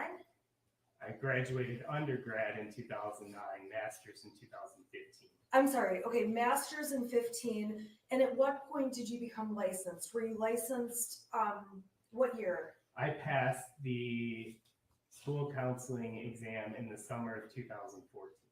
Okay, so starting in summer of 2014, you had to do at least 150 hours every 5-year period, correct? When I was hired in 2015 and had the full licensure, I did 5 years, renewed my license in 2020. Did you do the 150 hours or did you do more hours? More. Can you give us an idea of how many hours? Significantly more. Okay, when you say significantly more, are you talking double the number of hours, 50 extra hours? I wouldn't keep track of all the hours that far beyond, but significantly more. Okay, I understand. I just don't know. More than 200. More than 200, okay. And then again, you've continued since that time when you renewed your license in 2020 to keep getting more and more hours, correct? Correct. So by 2021, it's fair to say you had over the 150 hours you needed, the additional hours you talked about, and then you had already started moving on into the 150 you would need for renewing your license for the next 5 years. Yes. Okay, did I say all that right? I believe so. Okay, thank you. Now, when, I want to go back through the exhibits that Mr. Keast admitted while you were on the stand. And if you need to see any of the exhibits, please let me know. I'm going to start with 155, which were the emails that started off with Miss is it DeRiker? It is DeRiker. DeRiker. Do you need to see that in order to? I would like to see that. Okay, yes, please. Your Honor, may I put it up on the screen, what's been admitted? Sure, I'm sorry, what exhibit number is it? This is going to be number 155, and I just need to. Okay.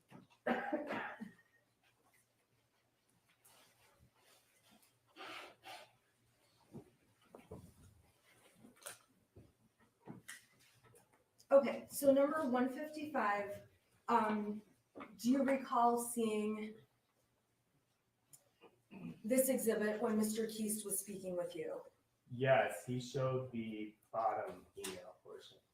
Okay, and the bottom email is from May 13th of 2021, correct? That is correct. And the issue on this day was a teacher wanted you to speak to Mrs. Crumbley's son to see how he's doing because he was failing class and trying to sleep all the time, correct?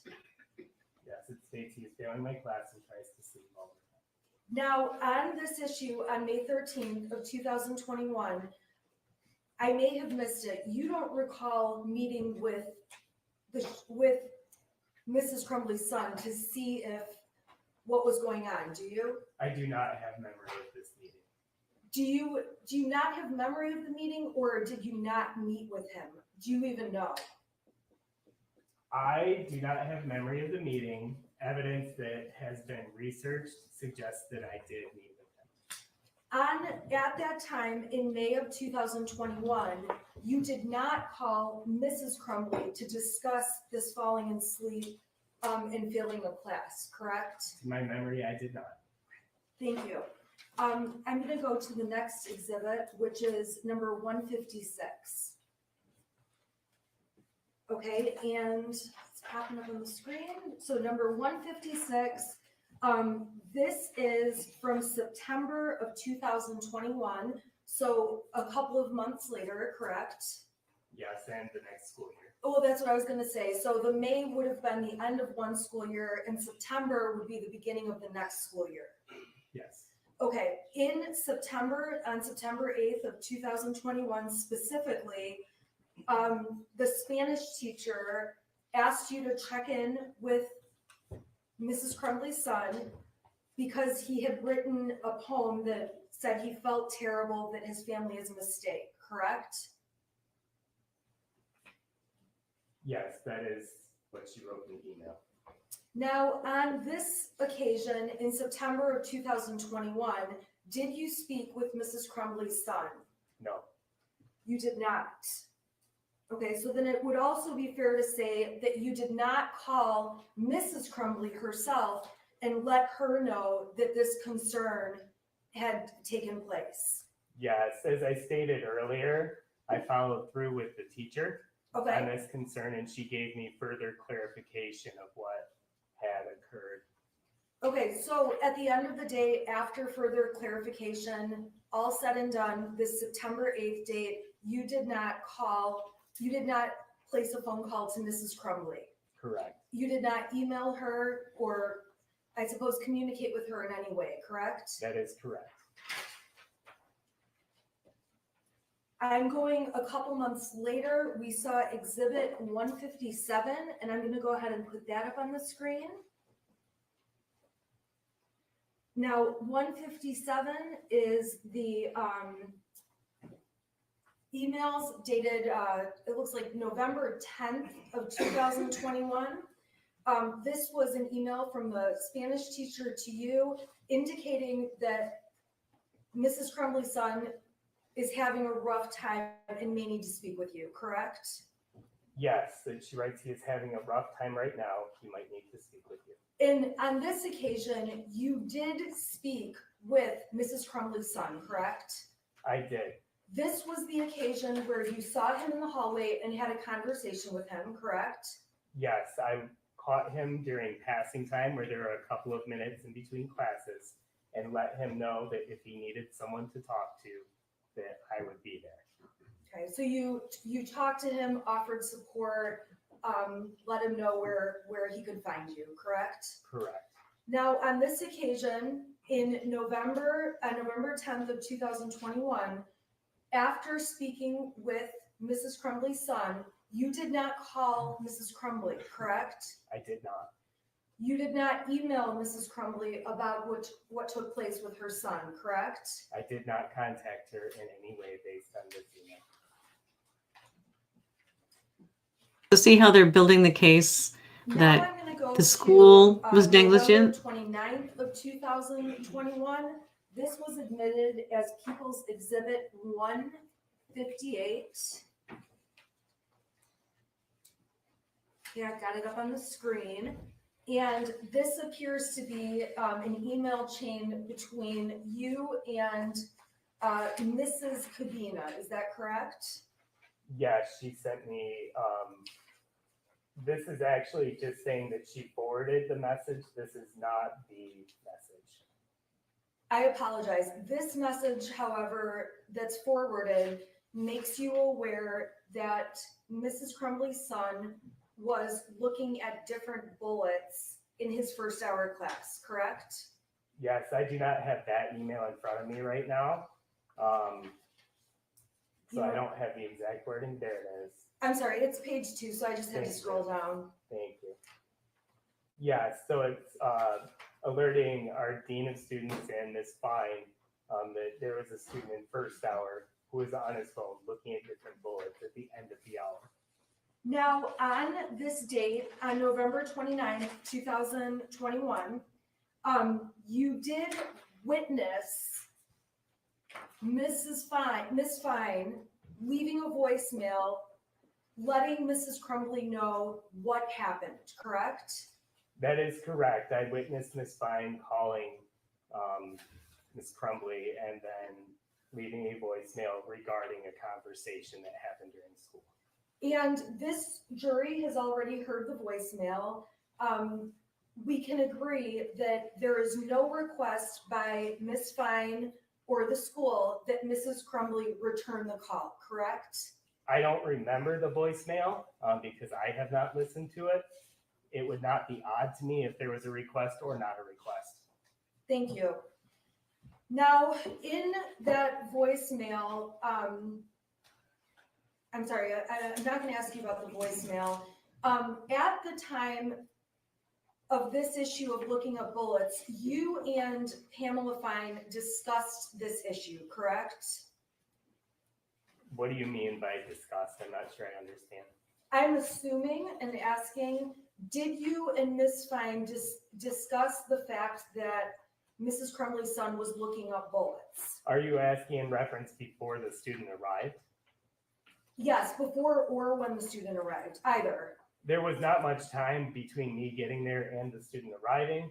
The context of the meeting was largely led by Ms. Fine to gain an understanding from the student's perspective of what was going on at the end of the hour. First, to see if he was going to be forthcoming with the truth, and then to see what was actually going on and what his reasons for doing so were. And when you guys spoke with him about the bullets, there was also discussion about other things people may look up on the internet that are not illegal, but just not appropriate during school hours, correct? There was discussion about school appropriate behavior, yes. And overall, Mrs. Crumbley's son was told looking at bullets not appropriate for school, correct? Yes, looking at bullets is not appropriate during school.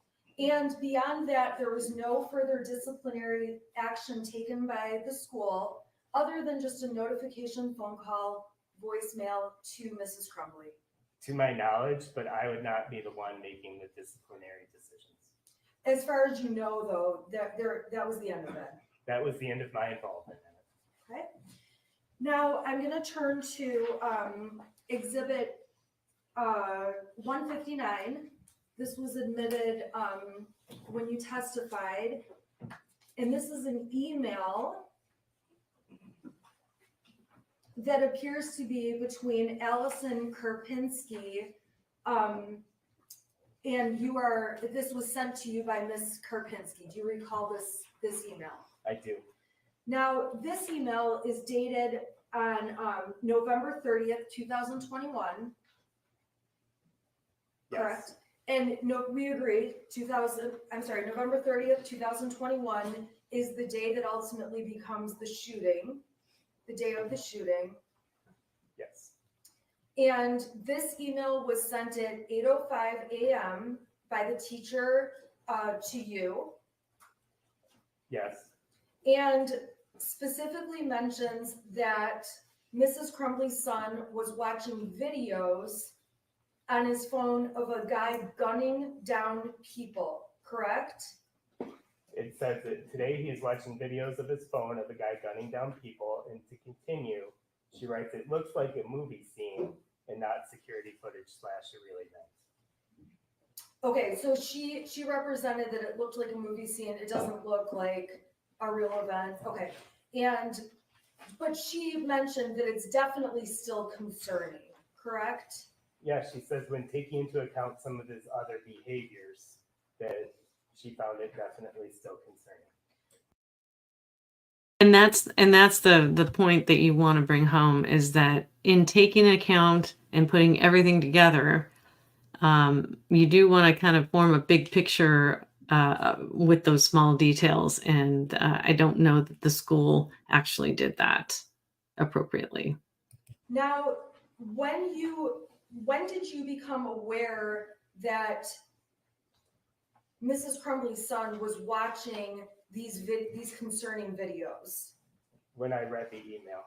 At 8:05 in the morning? I did not read the email at 8:05. I believe I read it approximately 30 minutes later. Okay, so you would have read this email at approximately 8:30 that morning. Around that time, yes. Now, when you read the email at 8:30 that morning, you did not call Mrs. Crumbley's son down to the office to ask him about these videos, correct? I was on the phone at the time with other parents. So you did not call Mrs. Crumbley's son down to ask him about the videos. That's fair, correct? I did as soon as I was able to. Okay, so there's a time lapse between when you got the email and when you were able to speak with Mrs. Crumbley's son. Yes.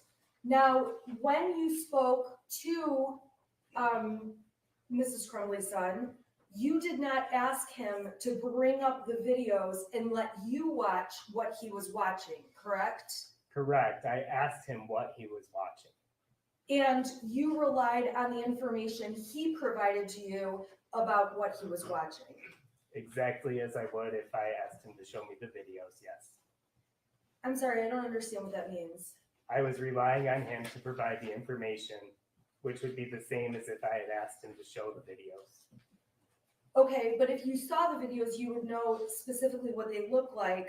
You are instead relying on what Mrs. Crumbley's son says was on the videos, correct? Yes, I asked him what they were and he told me what they were. Yeah, I would have asked to see the video. I mean, and this is not just in hindsight, but I would ask if it would be okay if I was watching it, because apparently a teacher was concerned about it. Do you think that you would mind sharing it with me? I wouldn't be, mean about it or anything or rude, but I would just ask him or invite him to. But it doesn't sound like Shawn did that. He just relied on Ethan's description of the video, which could have been anywhere. Right. And I think that's the point that Shannon Smith is trying to make on the defense.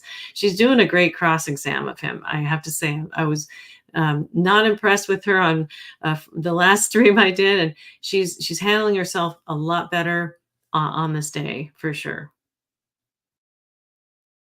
And I relied on the information he gave me. When he told you what the videos were, the information you relied on, did he tell you where he obtained those videos from? No.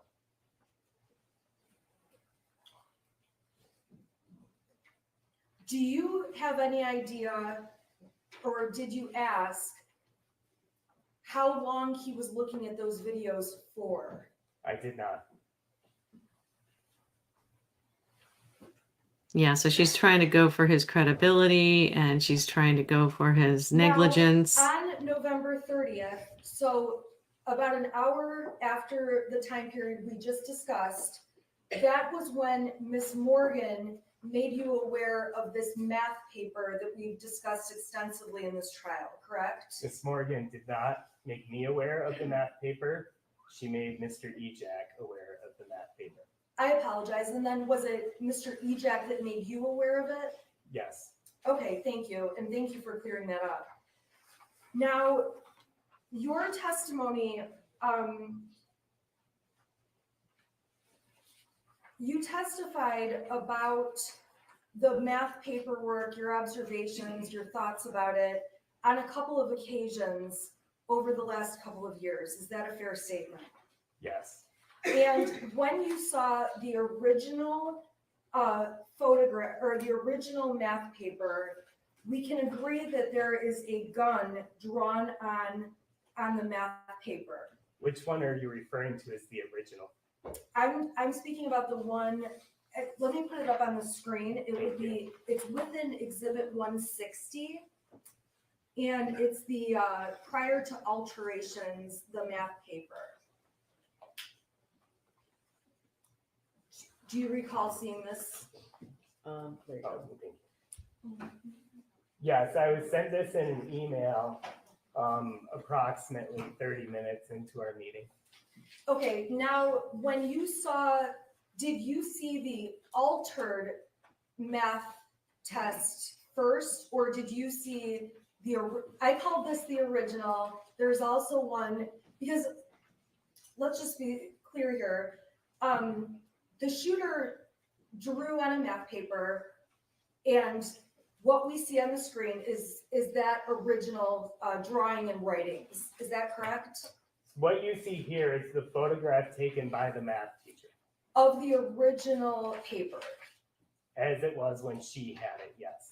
And then after she had it, the shooter wrote more on the paper, and we ended up with a second math paper that is essentially the original math paper plus some writings on it, correct?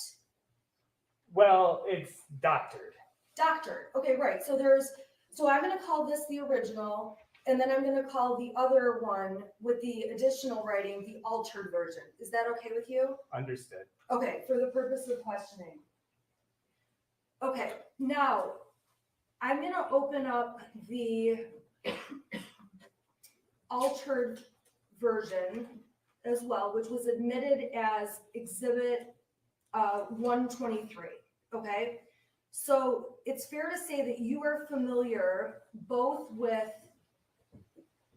the original math paper and with the altered one, correct? I was able to look at both of them over the course of our meeting, correct? And when you look at both papers, it's very clear that Mrs. Crumbley's son drew a picture depicting a gun, correct? Yes, and the one especially that has no scribbles over it, I would not say that without context that it would be very clear on the altered one that that is a gun. Without context of the original. Okay, I agree with you. So you're saying that the first photo on the left of the screen, it's clearly a gun, but when he altered the drawing, he crossed it off so much you might not know that had been a gun drawn there. Correct. I just got to hand it to Detroit 2, Channel 2, for doing such awesome photography. And also for Shannon Smith, just to be able to bring up these two videos, or these two papers side by side so that you can see the comparison. This one here on the left is the original, and that's what the teacher took a picture of. And the one on the right is how he altered it and it took into the counselor's office. Okay, when you saw the gun drawn on the sheet, seeing that gun even just seeing the gun, that was not enough to make you believe that Mrs. Crumbley's son posed a risk to himself or other students, correct? I wasn't sure whether he posed a risk to himself. So that is why I called in the parents.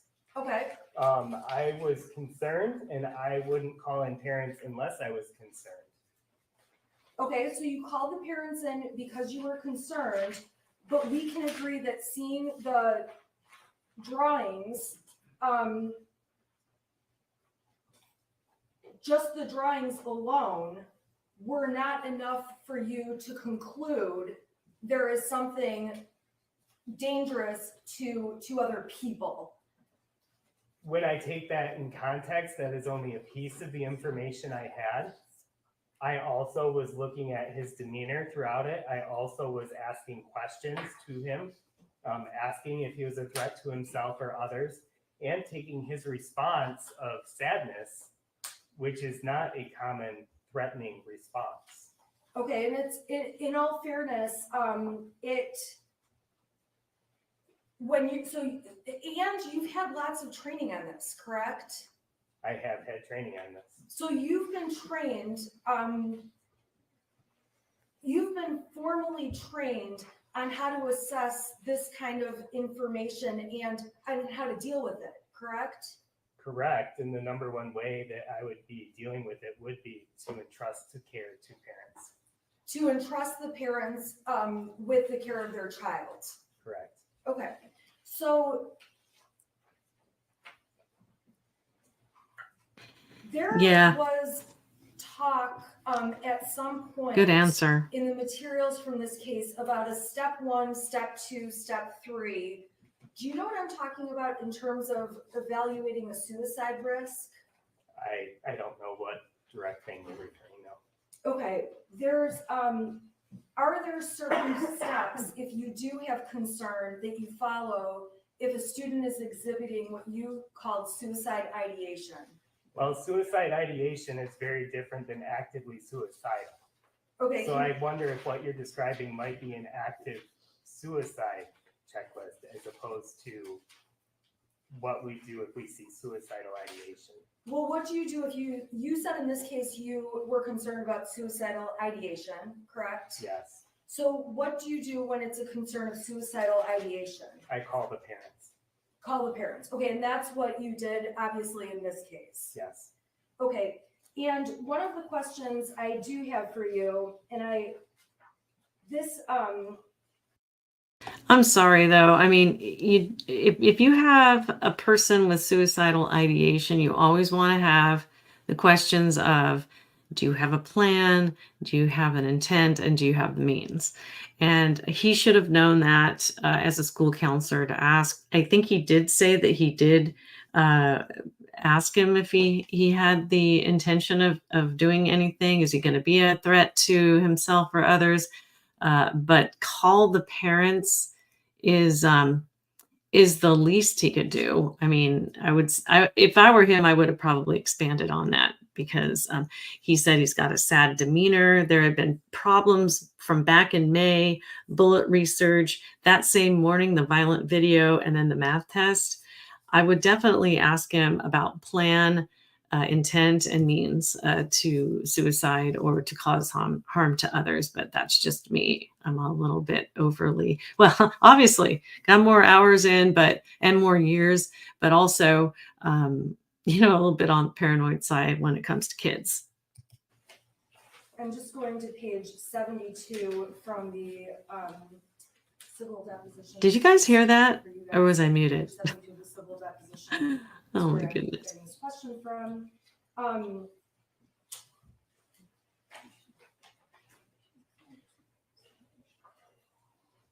A drawing of somebody who is shooting a gun is just a drawing. That is something you've said before, correct? I do not remember. If there's not another person in the drawing, that's of significance to you when you see a picture of a gun, correct? Are you referencing in regards to the math assignment? Yes. in the math assignment, if I see multiple people, I do have a different level of concern. Okay, so explain for us then what, and I don't know why that clicked off, but it's gonna pop back up. So explain to us what you mean by when you see another person or you don't see another person. Tell us what you see up here and how things would change if there were multiple people. Well, I see one body. If I see somebody holding the gun in one body, my response is completely different. Okay, so, and have you had training about looking at drawings by students and being able to take them into account when you're assessing situations? I've had training in how to assess situations. I would not say I've had training in students' drawings. Okay, but your conclusion was that because there's not a second person, seeing a gun on these pages in and of itself alone would not be enough to cause you concern. Again, you're taking a very small piece of that. That is just a piece of what I saw in totality. Okay, so you were asked before, you didn't see anything that suggested that there was a gun in the hand on this drawing, and your answer was no, correct? In regards to this drawing, Yes. I do not see a gun in someone's hand on this drawing. Okay, you were asked, that's a pretty important thing for you to know or not. Do you agree? Your answer was a drawing of somebody who is shooting a gun. Still, there's not another person. It's just a drawing. Do you recall testifying that way when you were previously asked about this drawing? That was not in regards to this drawing. It's fair to say that, which drawing was it in regards to then? Not this one. So you testified at a deposition on September 14th of 2022, correct? I believe that was the date, correct? And there are, the discussion prior to those questions was about the drawing in class that day, and the drawing being on the violent side. Do you recall that? In regards to the email from the teacher that we discussed earlier, yes. Okay, so at the end of the day, your prior testimony that seeing a drawing of a gun, that in and of itself, by itself, does not create enough of a concern that something more sinister is happening, correct? We are looking at a total picture and not just a piece of a picture. And you are trained to look at that total picture, correct? I took the approach to look at the total picture. In addition to looking at the total picture, and by picture, I'm saying the picture that was drawn, you also look at the picture in terms of the demeanor of the person you're speaking to, the way the person is presenting, the way the student is behaving, a number of factors, correct? I try to take in as much information as I can. And taking in as much information as you can is certainly something that you have learned to do through, in addition to your training, your experience, correct? Yes. This is not the first time that you're calling a student down to your office to talk to them about something that may be problematic, correct? Well, and that's why I was not the only one in the meeting, was I didn't want to take the approach of I was the only one making the call. I also had our person in charge of discipline with me. And when you are in the meeting, and when you're saying the person in charge of discipline, you're talking about Mr. Ejak, correct? Yes. And Mr. Ejak is going to testify, but your understanding is that Mr. Ejak has also had training on dealing with these kind of situations, correct? I do not know his total background. I would recommend, if you're interested, to watch testimony from Ejak. It was very good. Mr. Ejak will testify. It's perfect for him. I'll withdraw the question, Your Honor. Yeah, he can answer that, Mr. Ejak. Yeah, Mr. Ejak's testimony was really, really super good Now, too. when you I will not be asked, covering that though, because this is too much work. Actually, it's Mr. fun, but Crumbley's son, about it's the long. videos he was watching, he indicated to you that he wanted to be a video game designer, correct? He did. And he actually had a detailed conversation with you about an opportunity that Oxford has for students to get training to become video game designers, correct? I showed him a program through Oakland Schools that could lead him into that area. Okay, so you and Mrs. Crumbley's son had a conversation about if he was interested in pursuing a video game designer career. The school system even has opportunities for him to further that interest. Yes, And in that conversation, when you were speaking to Mrs. Crumbley's son, you believed he had a genuine interest in this video game designing future. yes, I did. If you believed that Mrs. Crumbley's son did not have a genuine interest in becoming a designer, or that he really was drawing pictures with a plan to hurt people, you would have certainly taken different actions, correct? If I believed that he was a threat to people, I would have taken different actions. Now, you testified about when the parents came in and this meeting that you had with them. You obviously recall that, correct? I do recall the meeting. Now, when you met with the parents, they were present for approximately 12 minutes out of the entire time you spent with Mrs. Crumbley's son. Yes, And you testified that you were with Mrs. Crumbley's son for approximately an hour and a half, correct? correct. So it would have been an hour and a half, including those 12 minutes. Yes, Now, prior to that hour and a half spent with Mrs. Crumbley's son, you had never spent any kind of time really, aside from short conversations with Mrs. Crumbley's son, correct? correct. And you also had never spent time with Mr. or Mrs. Crumbley talking to them about or handling matters regarding their son, correct? Correct. So when Mr. and Mrs. Crumbley arrived at the school and were communicating with you on this issue, these are not parents that you're seeing on a weekly or even monthly basis, correct? Correct.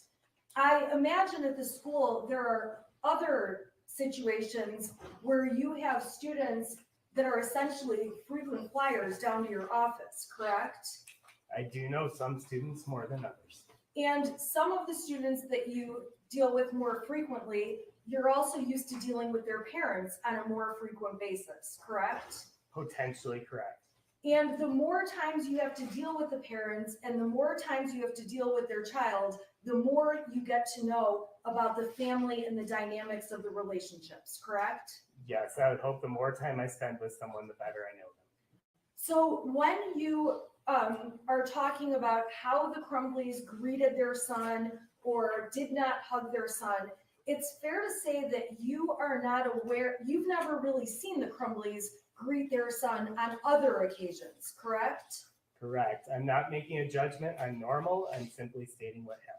Okay, and that's completely fair. And I just want to confirm though, that in terms of when you're making the observation, there was no hug or a certain kind of greeting. You also you haven't had the experience of seeing the Crumbleys greet their son on other occasions. Correct. And it's also fair to say that when parents come into the office, parents all may have a different reaction about their child being down in the counselor's office or in the principal's office, correct? Well, first I would say those are two very different places, Okay, but no, you don't expect all parents to respond in the same way. you get parents who are angry at their child as they're walking in the door, right? Rarely. Some people are coming in and have more of an anxious look. They could. Some parents may come in and just seem like this is no big deal. Again, all parents could respond differently. Okay, so there's any number of responses, and in the end, and if your training says any different, let me know. There is no right answer about specifically how a parent should respond to going to a school counselor's office or going to a school principal's office. Yes, again, I stated I'm not making a judgment. I'm simply stating what happened. Thank you.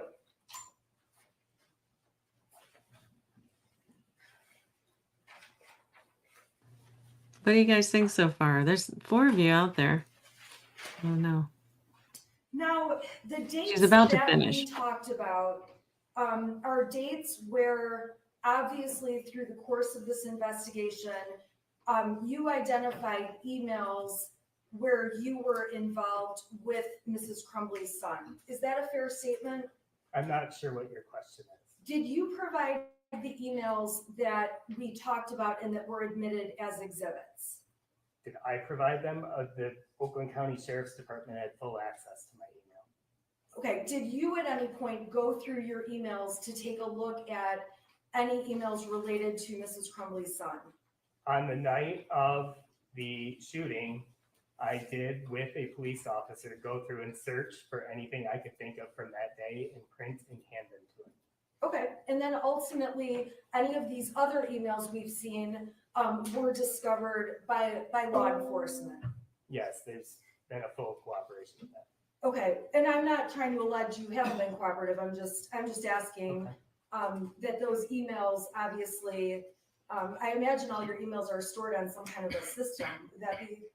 Not my area. Not mine either. This jury learned about my technology abilities on Friday. I want to just turn your attention to a couple of dates. On March 8th and March 9th of 2021, you didn't have any experiences with Mrs. Crumbley's son related to needing counseling or being called down to the principal's office, correct? I don't remember any. Okay. On March 16th, which was a Tuesday, March 17th, Wednesday, 18th, or 19th, you don't have any incidents on those dates with regard to Mrs. Crumbley's son either. I don't remember any. Okay. If there had been incidents involving Mrs. Crumbley's son on these specific dates, would you assume they would have been included in the emails of all the other dates that were included about? If there were emails of them, they would have been included. Okay, so we don't have any emails of March 16th, 17th, 18th, or 19th, correct? To my knowledge, no. We didn't see any emails or concerns that arose from, well, this is a Saturday, so probably not likely, Saturday, March 20th, correct? I don't know of any. Sunday, April 4th, I don't know of any. not even the next day, Monday, April 5th? I don't know of any other meetings aside from the emails that have already been presented. Okay, so then in all fairness, when I'm April 29th and November 4th, same thing, you don't have any awareness of any of these days? I don't know of anything specific towards those days. Okay.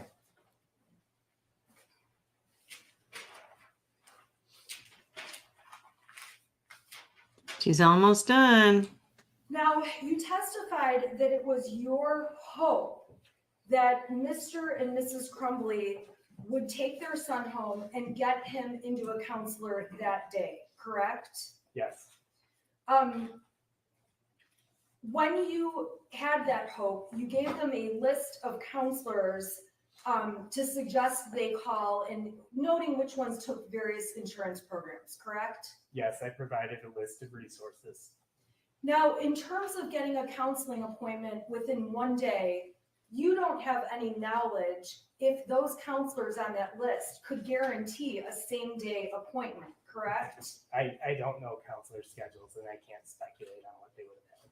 Is it fair to say that in the post-COVID time of 2021, mental health services have become more difficult to obtain appointments? And if you don't know and you're not the right person to ask, just let me know. I don't work in community mental health, so I can't make that statement. Have you personally had to call to schedule therapy type appointments for anyone? I experienced a shooting. I called to cancel to get therapy for myself. Okay, and when you called to get therapy for yourself, it was obviously a very, very urgent situation. I mean, it was a pretty impactful situation, yes. Okay, and did you end up seeing a counselor on the 30th? No, I was cooperating with law enforcement and still in our building on the 30th. Okay, so your appointment was sometime after the 30th, correct? It was after the 30th. And sometimes when you call to get a counseling appointment, it's not unusual to have to wait a couple of days or to schedule it, correct? I think we're getting a little hypothetical with this, and I can't speculate on what's usual or not for counselors in this area. That's fair enough. I appreciate that. What she's trying to insinuate is it's going to be hard for them to get him a same-day counseling appointment. But in fact, there was a mental health facility that was able to take him that day. It's fair to say that you and Mrs. Crumbley's son discussed whether he wanted to stay in school that day or go home prior to the arrival of Mr. and Mrs. Crumbley. Is that correct? That did come up, yes. And Mrs. Crumbley's son's position was, I want to stay in school, correct? Correct. COVID had been hard on him. He didn't like virtual learning. Was that your understanding? He did state those two things, yes. And there was discussion when the parents arrived that missing school is a source of anxiety for Mrs. Crumbley's son. Do you recall that? I do. So before Mr. and Mrs. Crumbley even got there, the option for Mrs. Crumbley's son to stay in school was on the table. Well, there is no option of staying in school. School is a requirement unless you meet certain standards in which it is no longer available to you. Okay, if a child gets sick at school, at Oxford High School, and vomits, okay, are they allowed to stay in school the rest of the day? I don't know. That's not something I deal with. Okay. Are you aware if a child has a temperature, if they are allowed to stay in school? And if you're not aware, let me know. If they are allowed to stay in school? Yes. If we didn't, like, again, hypothetical, but not my area, I don't send students home. Okay. Are you aware if the school will tell parents you need to take this child home if they are sick at school, physically sick? The only time I remember that being a discussion was during COVID. Okay, during COVID, were kids who were exposed to COVID allowed to be in school? No, because we were following rules and regulations outside of the school. So even if parents said, I want my child to be in school, he has COVID, but I want him to be there, that's not allowed, right? Judge, I have to object to relevance now. We're awfully far afield. No, I think he said that that's not up to him. That's maybe, Correct. is that up to like the school nurse or some person? There is no school nurse. The COVID tracing was not through the school. That was through the county health department. All I'm asking is, there are times where if a child is sick, it's not an option for them to be present in school. When the county health department regulated that, yes. And you testified that if there had been a discipline issue as to Mrs. Crumbley's son, that may have been grounds to make him have to go home that day, correct? That could be the case depending on the discipline issue.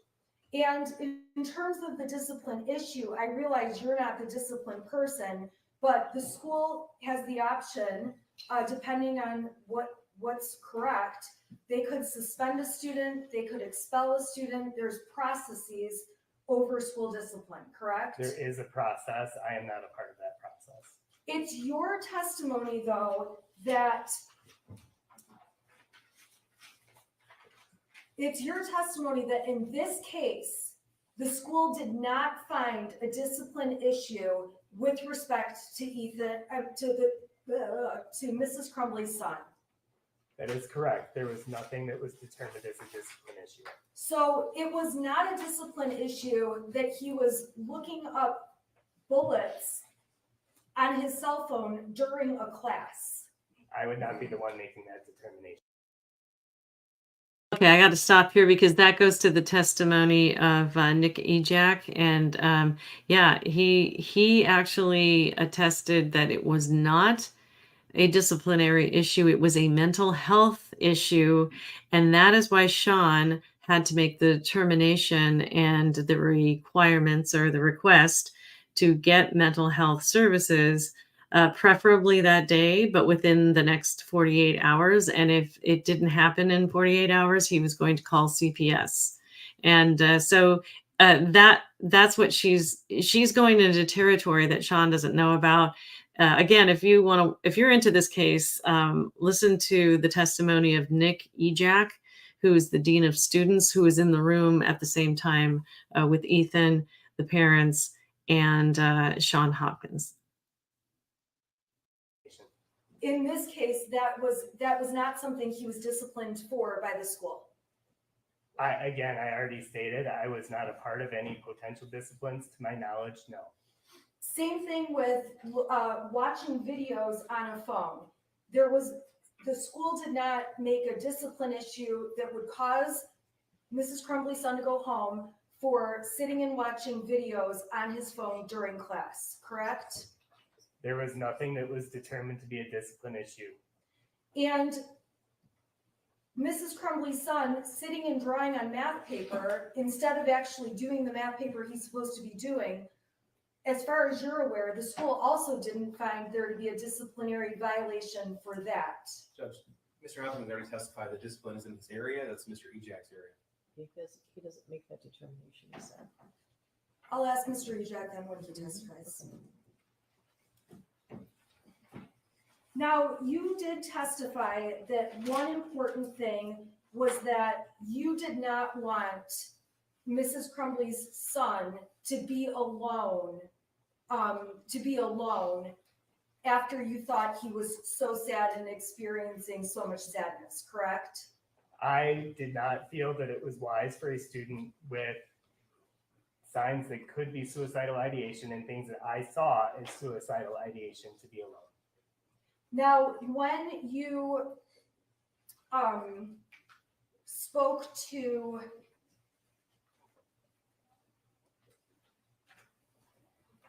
Mrs. Crumbley's son, he also wanted to be around other peers that afternoon. He stated that he wanted to be in school. I don't remember him specifically stating anything about other peers. Yeah, so we could shoot up the school. Telling Mr. and Mrs. Crumbley that it would be good for him to be around other peers versus being alone. I don't remember specifically stating that to them. Is that something that you believe, and if you can't answer the question, just please let me know. What is your question? My question is that something that you believe, that it would have been better for him to be around peers that afternoon versus being left home alone? It's the judgment call I made. You know, some peers can be awfully mean. You be around, you have so many stories of high school. Peers are not real kind. So I don't know about where she's going with the whole peer thing. What Shawn is saying is that I don't think that he should have been left alone because we wanted to make sure that he wasn't going to do anything to himself. And she's making this stretch about peers. And peers, again, can be awfully mean. And so anyway, I don't know, man. I don't know if I would have sent him back into that school. I would have wanted him to be at home with his parents. And I would have probably been a lot stronger at recommending that to Mr. Ejak, who is the dean of students, and saying, like, it's my recommendation he be sent home. Yeah, I understand it's not a disciplinary issue, but we are going to go ahead and take a stand on this. Just because, and I don't know if I muted myself earlier when I was talking about the whole context of the stuff that the school knew. He was first falling asleep in class. He had some papers with some violent stuff in it. Two, Spanish teacher and English teacher were both talking about it.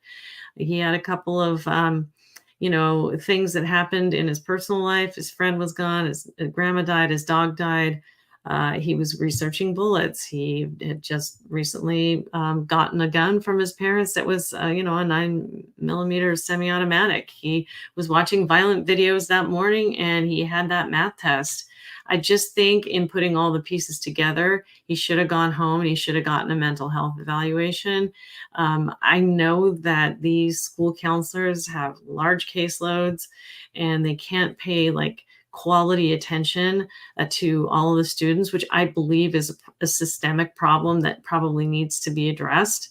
And maybe this case will come of that. But the point is that, you know, he's doing the best he can to assess whether there is a threat, whether the person has an intent to do harm to himself or others, whether he has the means and the intent. Those are the three things you got to look at. And I don't know that he'd actually asked those questions, but he definitely did not search the bag for the gun, possibly because the parents didn't mention that there was one, or they thought that it was locked up safely at home. But he could have asked that question, like, do you have access to a firearm because you drew a gun on your math paper? I mean, that seems to be a pretty logical train of thought. And he didn't even ask that question. That's the main thing I have. I mean, I feel so bad for Mr. Hopkins here on the stand. He looks like a very nice man and a very empathetic, probably a great counselor. They didn't ask that question. And I just would never want to be in his shoes and have that on me. My heart just goes out to him. I'm sorry, what was that? That is the judgment call I made, was that I felt it was better for him to be around peers and people who are his age than to be home alone. Thank you. May I have just a moment, Your Honor? I have no further questions. Thank you, Mr. Hopkins. Thank you. Mr. Hopkins, you were asked about the total picture by counsel, so I'd like to go through that with you. On November the 30th, when you met with Jennifer Crumbley, did she tell you that on March the 9th of 2021, her son had texted her that he was seeing demons and bowls flying off the shelf? I did not. Okay, so did Jennifer Crumbley tell you that on March the 17th, her son had also texted her that he was hallucinating? No. Did Jennifer Crumbley tell you that on March the 20th, he had texted his mother that he was hallucinating? Your Honor, I would ask that the prosecution stop the leading questions. Judge, I'm just trying to get through redirect in timely fashion, and this is specifically in response to her. I don't know how we can ask it another way. I'm not suggesting the answer, Judge. I'm just. He's not suggesting the answer. He's asking a specific question. It's a yes or no question, right? Thank you, Judge. He's not suggesting the answer. So. Thank you. If you could read the last one. Sure. Did Jennifer Crumbley tell you that her son texted her on March the 20th, 2021, that he was hallucinating? No. Did Jennifer Crumbley tell you that in April of 2001, she had told a friend of hers that she thought Ethan was depressed? No. Did Jennifer Crumbley tell you that she had referred to her son as weird? No. Did Jennifer Crumbley tell you that she had never once set an appointment with any mental health professional? No. Did Jennifer Crumbley ever tell you that his only hobby was involving firearms? No. Did Jennifer Crumbley ever tell you that she posted on Instagram as early as June of 2021 that he had obtained his own handgun? No. Did Jennifer Crumbley ever tell you that the day before the shooting at 3 o'clock in the morning, she herself was researching clinical depression options? No. Did Jennifer Crumbley tell you that she and her husband gave her son a 6-hour 9mm handgun just 4 days before the shooting? No. Did Jennifer Crumbley ever tell you that on November the 30th, 2021, it wasn't the first time he asked for help? No. Did Jennifer Crumbley ever tell you that the gun that he drew on that math worksheet was identical to the 6-hour 9mm handgun that was used in the shooting? I object to the prosecution's characterization that drawing is identical. That's a conclusion that. That's fine. Did Jennifer Crumbley ever tell you that the day before, on November the 29th, on that Monday, the day before, after the voicemail was left for her from Pam Fine, she texted her son and said, LOL, you have to learn not to get caught? No.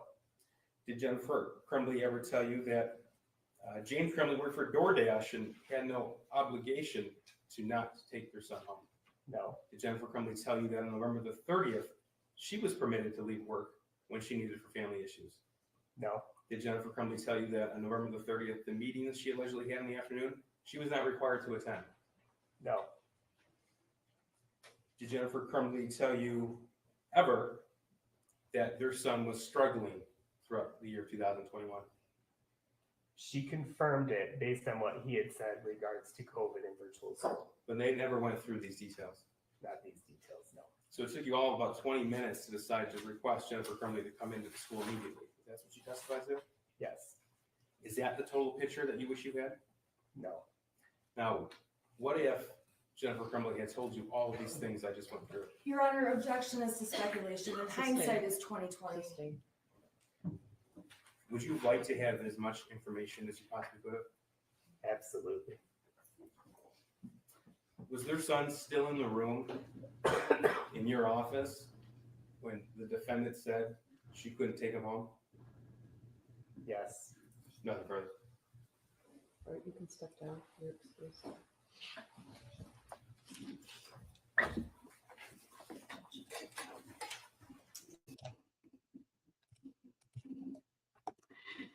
And so there we have it. And yeah, so I can't believe I got through that. And it's cool because I won't have to edit it because I did it live. Saves me a bunch of time and I get a really good Saturday tomorrow. So yeah, what ended up happening today in court. So the most recent thing is that the prosecution made this really cool PowerPoint presentation. They were talking about all the witnesses that they had called and how they put the pieces of the puzzle together. Very well worth watching. And the outcome of that was ordinary care. Ordinary care can save lives. And I just love that message because, you know, some parents are helicopter parents and they want the safety and they want the best for their kids. But just thinking about how we can be more mindful and more in connection with our kids and exhibit ordinary care for them. Ordinary care would have been to take their little kid home. I mean, ordinary care could have been, you know, being able to take the kid to work with her. Or maybe he could have ridden around with his dad while his dad did DoorDash, you know, so there's that. And then there's the whole idea of like, why didn't they search the backpack for the gun, which is like, to me, it's like a no-brainer. It's like, I could ask if there was a firearm in the backpack. I don't know what the school's rules are as far as searching things, but they didn't know. Clearly, you could just say, you can see from that last bit that Shawn did not have all the information. He didn't have everything that he needed to know. He made a call. He probably could have done some things differently. And I think that hopefully he's not kicking his own butt too bad about it, because I think he did the best that he could under the situation that he had. But he probably could have asked about a gun. Does he have access to firearms? Or at least Nick Ejak could. He's the disciplinary guy. And then the defense came back. So they closed today. The defense rested. The defense only had one witness, and that was Jennifer Crumbley. If you want to see a person without any real emotional reaction and just pretty much a robot on the stand, go for it. They rested, and that the defense's bottom line was, imagine if it were you. It could have been me, she said. It could have been me. My family's sometimes a mess, you know? So she kind of made it about her, and it could have been me, you know, and almost too much information about her own life. So they tied it up today. There were some interruptions, and when the prosecution tried to tie it up, the defense interrupted. And now the jury is in deliberations, and the instructions are going to be read off on Monday, 9 a.m. Eastern time, and then the jury will go back and deliberate. I've been watching some LawTube, and some LawTubers are saying some stuff like, I think that Jennifer Crumbley hung herself as far as her testimony. And I have to say I don't disagree because she just did not show a whole lot of emotion, and the way that she answers some of the questions were just so heartless, especially at the end. So I thank you all for hanging out with me on Calm the Chaos. I'm just going to check the chat to see if there is anything that I need to look at. Aw, Jeanette, you're such a faithful one. She's probably the only one watching. Is there evidence as to when he made the decision to shoot that day? No, he made the decision to shoot. In fact, there's a manifesto that he had made. He was planning it in his journal. And there's a whole big hullabaloo about the journal that came out this morning about whether to admit it or not. And it was apparently very disturbing journal. He had been planning this for months. And then he even planned to get his dad to get him the gun. He's been planning to shoot up the school for months. And so, you know, it was very interesting. So no, but I guess this brings up the question. If you're a parent, do you look at your kid's phone? Do you look in his backpack? Do you look in his journal? I mean, there's, you know, you don't want to be a helicopter parent, but then you also want to know about what your kid's doing.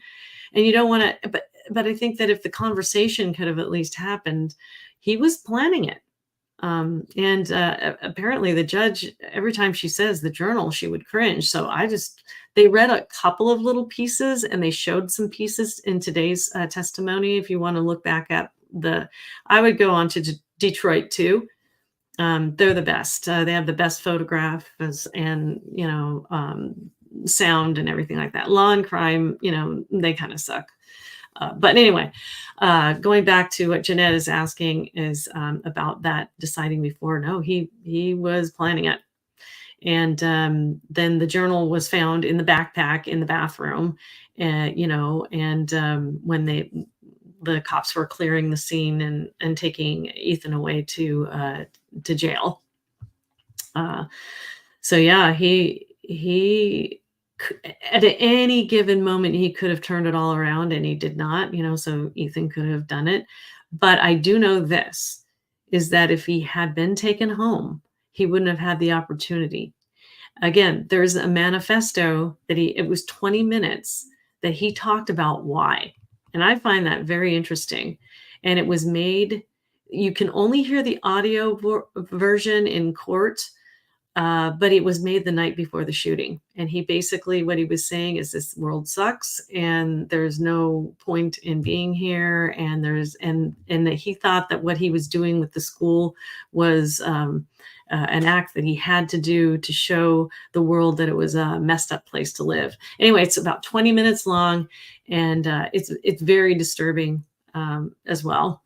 But that came out in the Miller hearing about 5 months ago. I've been following this case ever since it happened. So I'm a little bit of a geek when it comes down to it. So you ask me a question, I just like go on and off about it. So, but yeah, I mean, he did decide before seeing Shawn that today was the day. He had said it the night before. He had been planning it in his journal. So there's the long answer to Jeanette's question. He isn't a little kid. You know, 15 years old. I don't know. I call them kiddos. Not fully functioning or not fully formed brains yet. I mean, psychologically.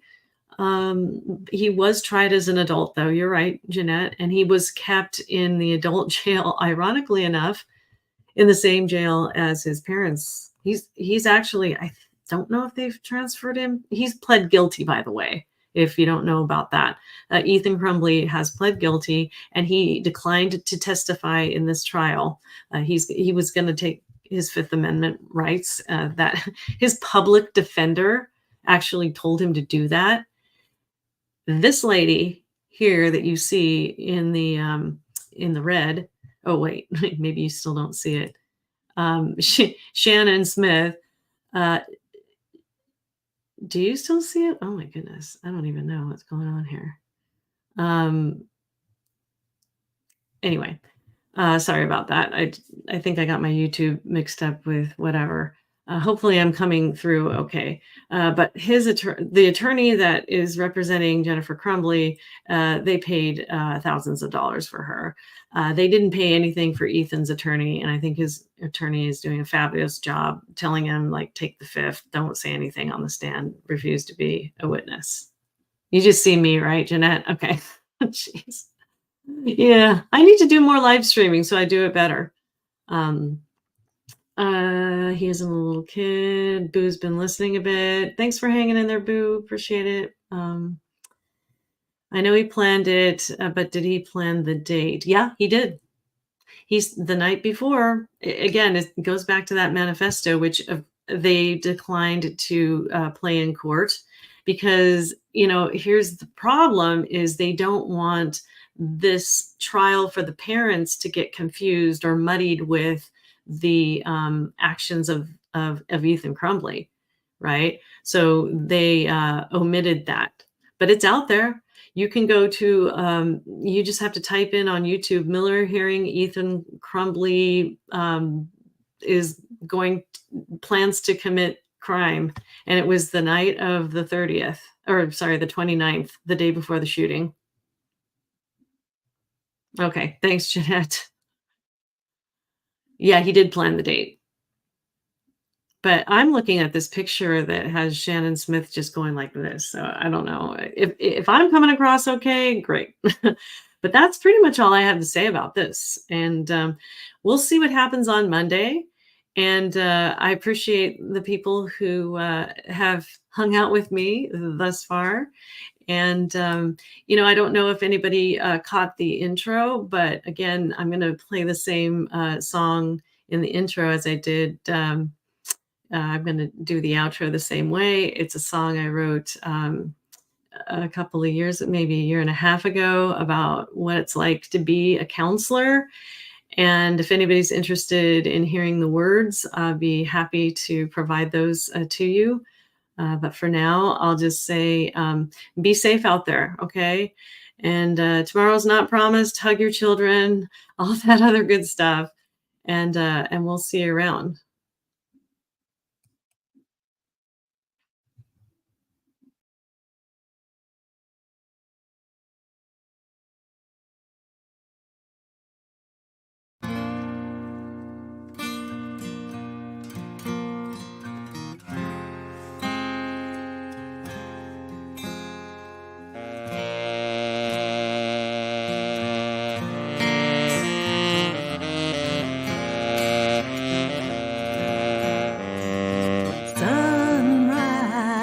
It's a brand new day. I open my eyes and step into the maze. No surprise, it's just another day. I close my eyes as the world fades away. Oh, the world fades away.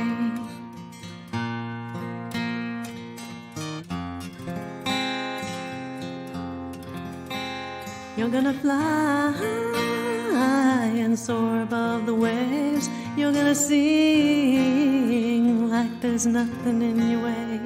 You're gonna dream, yeah, as you soar above the waves. You're gonna see that there's nothing in your way. There will come a day when you will find your way. Just use your wings.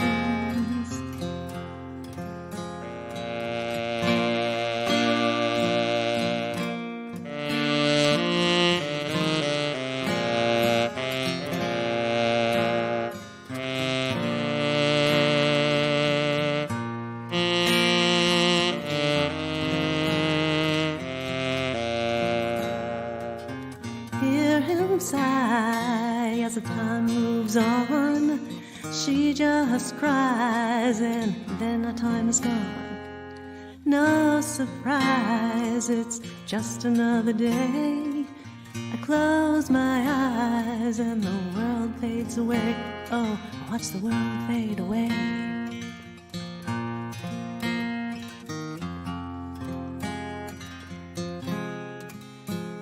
You're gonna fly and soar above the waves. You're gonna sing like there's nothing in your way. You're gonna dream, yeah, as you soar above the waves. You're gonna see that there's nothing in your way. There will come a day when you'll find your way. Just use your wings and fly.